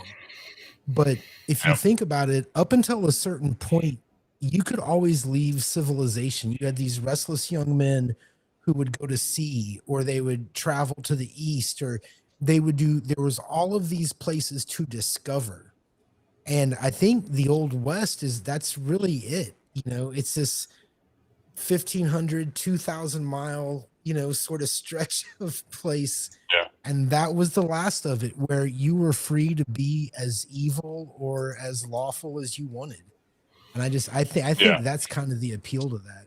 But No, anyway, it's funny because you keep mentioning and you keep tapping it, and I haven't. I'm sometimes really good at promoting myself, and other times I'm not. So Massacre Grounds has several Easter eggs in there, um, because one, I want you to buy more books, and two, it was set up to have like spin-off adventures off of it. So one of the adventures, I'm riding down by the Salt River, and like I am just having a wonderful day. It's beautiful out. It's gorgeous. It's not 100 and whatever, 7, what it is right right. now. It was a beautiful spring day. I look up in a tree, and there's an eagle in the tree. The eagles actually inhabit the area down by the Salt River. Yeah. So I look up, and there's an eagle in the tree. So how American is that? I'm riding a horse and see an eagle. It's awesome. And then I'm riding with this lady that just won't shut up. She's just like, it's dangerous down here. It's this, that. She's just ruining my beautiful Yeah. day just talking. And I'm just like, she's like, you know what? If I fell and like died, nobody would be around. And I'm like, yeah. Yeah. And so yeah, like, don't say. Yeah. that would be unfortunate. But as I'm talking, like, so later on, as she's talking more and more, and my brain is just now, it just checked out on anything she's saying. I am just like thinking, if I wrote, because in Massacre Grounds, you find this horse, you go across the river, and I make going across the river a challenge, because going across a river in the Old West is not like it is today, where rivers are controlled and they're dammed and everything else. This is like Right. you're going across a river in that, it's a mile wide or 3 miles wide, and it's out of control.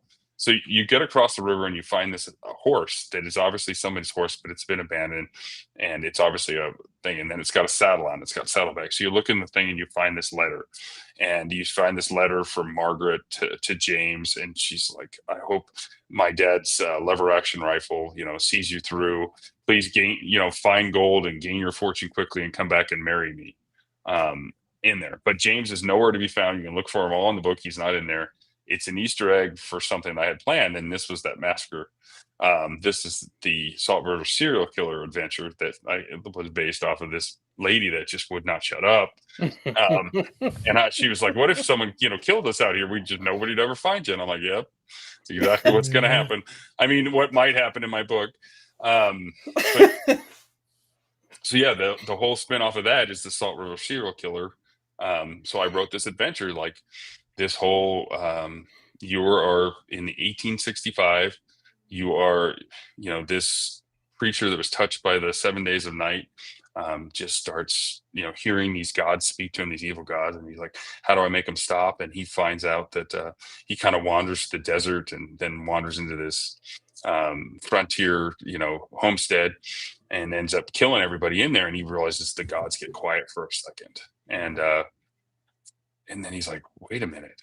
But then they start speaking to him again, because he notices there's one young man alive. So he ends up torturing the young man, and he realizes the gods are now appeased. And so he becomes a serial killer, and he goes, like, works the whole river, and starts, kidnapping, taking them to his cave, and start killing people. Well, your job is the whole Sherlock Holmes is to investigate this thing. So it isn't your typical weird frontiers adventure, but it's more, the whodunit, gather your evidence, collect your stuff. Of course, in Sherlock Holmes, you can't talk to animals, but, in our RPG world, we can. So there's some stuff, there's a little bit of the supernatural involved, all that stuff. But yeah, talk about inspiration. Like, that came out of this lady that was annoying me and kept talking about, what if you were a serial killer? And I'm like, but that's how I got inspired. Riding horse down by the thing. And I'm like, yeah, the only people that really you can talk to are the javelina, the Salt River Mustangs that are down there, the eagle. And so it ended up being our own little side adventure that will come out when I do this. But I prepped Massacre Grounds to have all these little, like the bloody cave there with the chupacabras. There is a flashing, it looks like a big screen, wall that's flashing, and it's basically a tunnel or a portal to a different world. But right now you're a 0 level character, and you don't know how to work that, so it doesn't do anything. But later on, you can open that up. So that's my game there. But and that's offers on Kickstarter. But it was built into the game because that's the way I like to play. And so it as a running my own stuff and doing my own thing, it's like, so I put a bunch of these in there. And we also talked about, and you touched on this too, is like when you were growing up, you had aunts and uncles that weren't necessarily your aunts and uncles. They were your parents' Yeah. friend. They trusted them, they loved them. A lot of those guys were in that book. This is when I tell people, if you want the commentary version, I talk about all the history behind each one of the scenarios, which is kind of cool. And then I also talk about the inspiration of all the characters for each one of these. And I don't embarrass anybody. I don't. Sometimes I use their name, sometimes I don't. But I actually, there were a lot of these guys that were like uncles to me, that we sat around campfires, and they were wonderful to me. So a lot of those guys are in their books. Their names have changed a little bit, but Mhm. that was super fun to do, because like, it was just like, it was easy to write, because I was like, okay, this is this guy, or this lady, or Yeah. whomever. I set it wasn't a Western, but I did a 1970s Texas occult. And honestly, it's the area was exactly where I grew up. The NPCs are people I know. And it for me, it was all the spooky, like everything that I thought was spooky or weird when I was a kid, like real little. That as you grow up, you figure out what it is. It's not, but I just kind of switched a lot of those things. But I found that not only was that the easiest game for me to, like, I didn't have to write shit down. Right. I was also that I was I think I role played my best. I'm not a big actor. I Yeah. like the story game, but I'm not the best actor. I did great. So I'm just saying, guys, use your friends, use your hometown. You can put it in different periods or different genres, but plumb the resources of your experience. You've Yeah. met a lot Life of on good Mars. characters in your life. There was a British version, and then there's I don't remember when it came. I think it came out in the 90s. But Life on Mars was about a 1970s. A guy falls through time and ends up back in Mhm. 1970s New York, and he's a Yes. detective. And it was a great TV show. It lasted one season, and they ended it like super weird. He like got on a spaceship and went to outer space. It was like, because they just ended it, It got was canceled. I don't nutty. know why, Yeah. but the ending was nutty. But the TV show was sound. It was really cool, and I was like, that wouldn't be cool to take, like, Mark Hunt's new gangbuster system is going to have like 70s to 80s, all these different. And then he has like vigilantes and all this stuff, and it wouldn't be cool to write that. And so yeah, I I'm love stuff like that.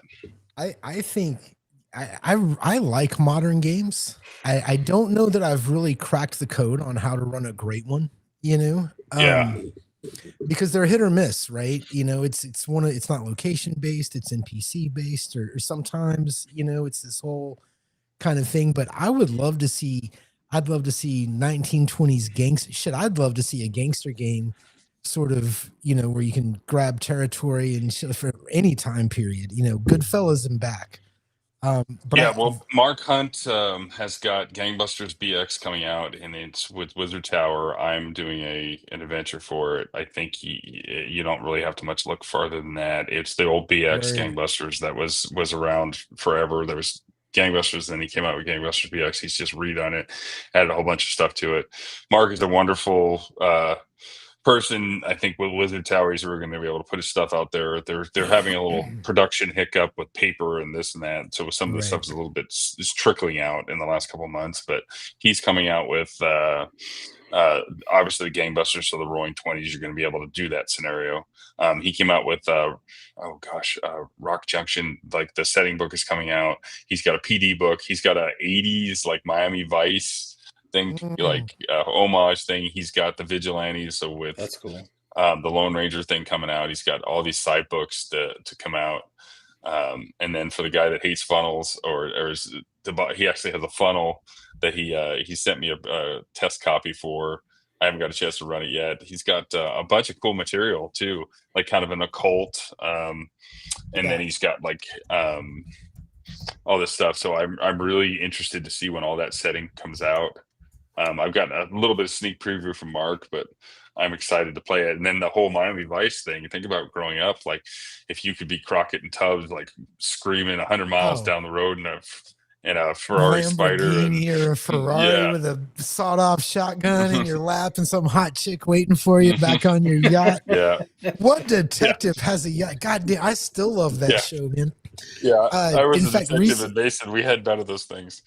yeah, no, I So was going to say very different than your experience as a detective. no, I'm sure. no. Yeah, I You think yeah. know, I had the few times I had a car assigned to me, it was like it was what the hell was a Chevy Cavalier, and then we had Ford uh, Tauruses, and yeah, they were all crap. Or Crown Vic. Yeah, we didn't have anything Ferrari or yeah, Lamborghini or anything like that. But no, I mean, but that era, that was fun, right? I mean, yeah. Starsky and Hutch.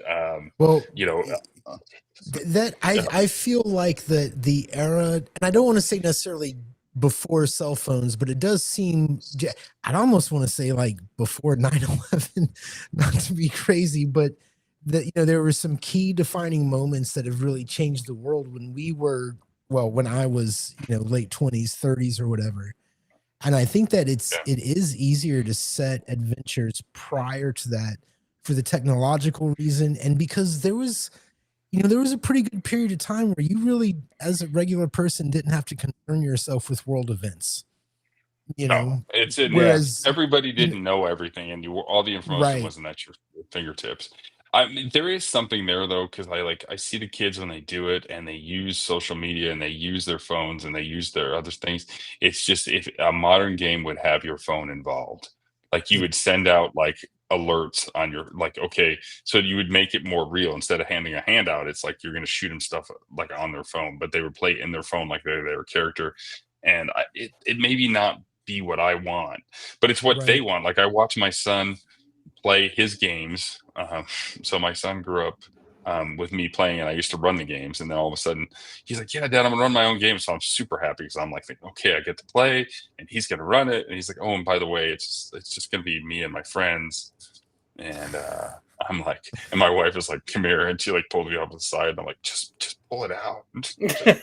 Yeah, So it's I just feel like, that. yeah, so I got booted, and I'm like, "Oh my god, that hurt."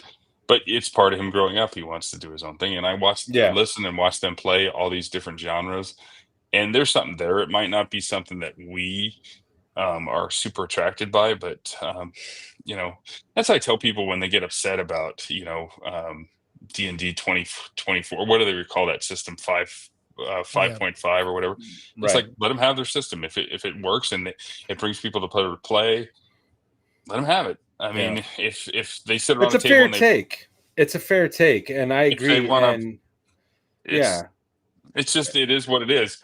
Am I gonna play that game? No. I'm super impressed. My son, he got a copy of it. His friends wanted to play it. I said, "Well, read it and see." I said, "I don't particularly care for it. I don't like the art, but yeah, I said, read it and make your own decision." yeah. And that's what you And have to do. they'll eventually. I mean, if they're truly into the game, and if they're truly like I said earlier, they want to have that like immersive experience, they'll do it. Like my son, during COVID, I introduced him to Hero Quest, the board game, Yeah. and you're like the adventures, Hero Quest, right?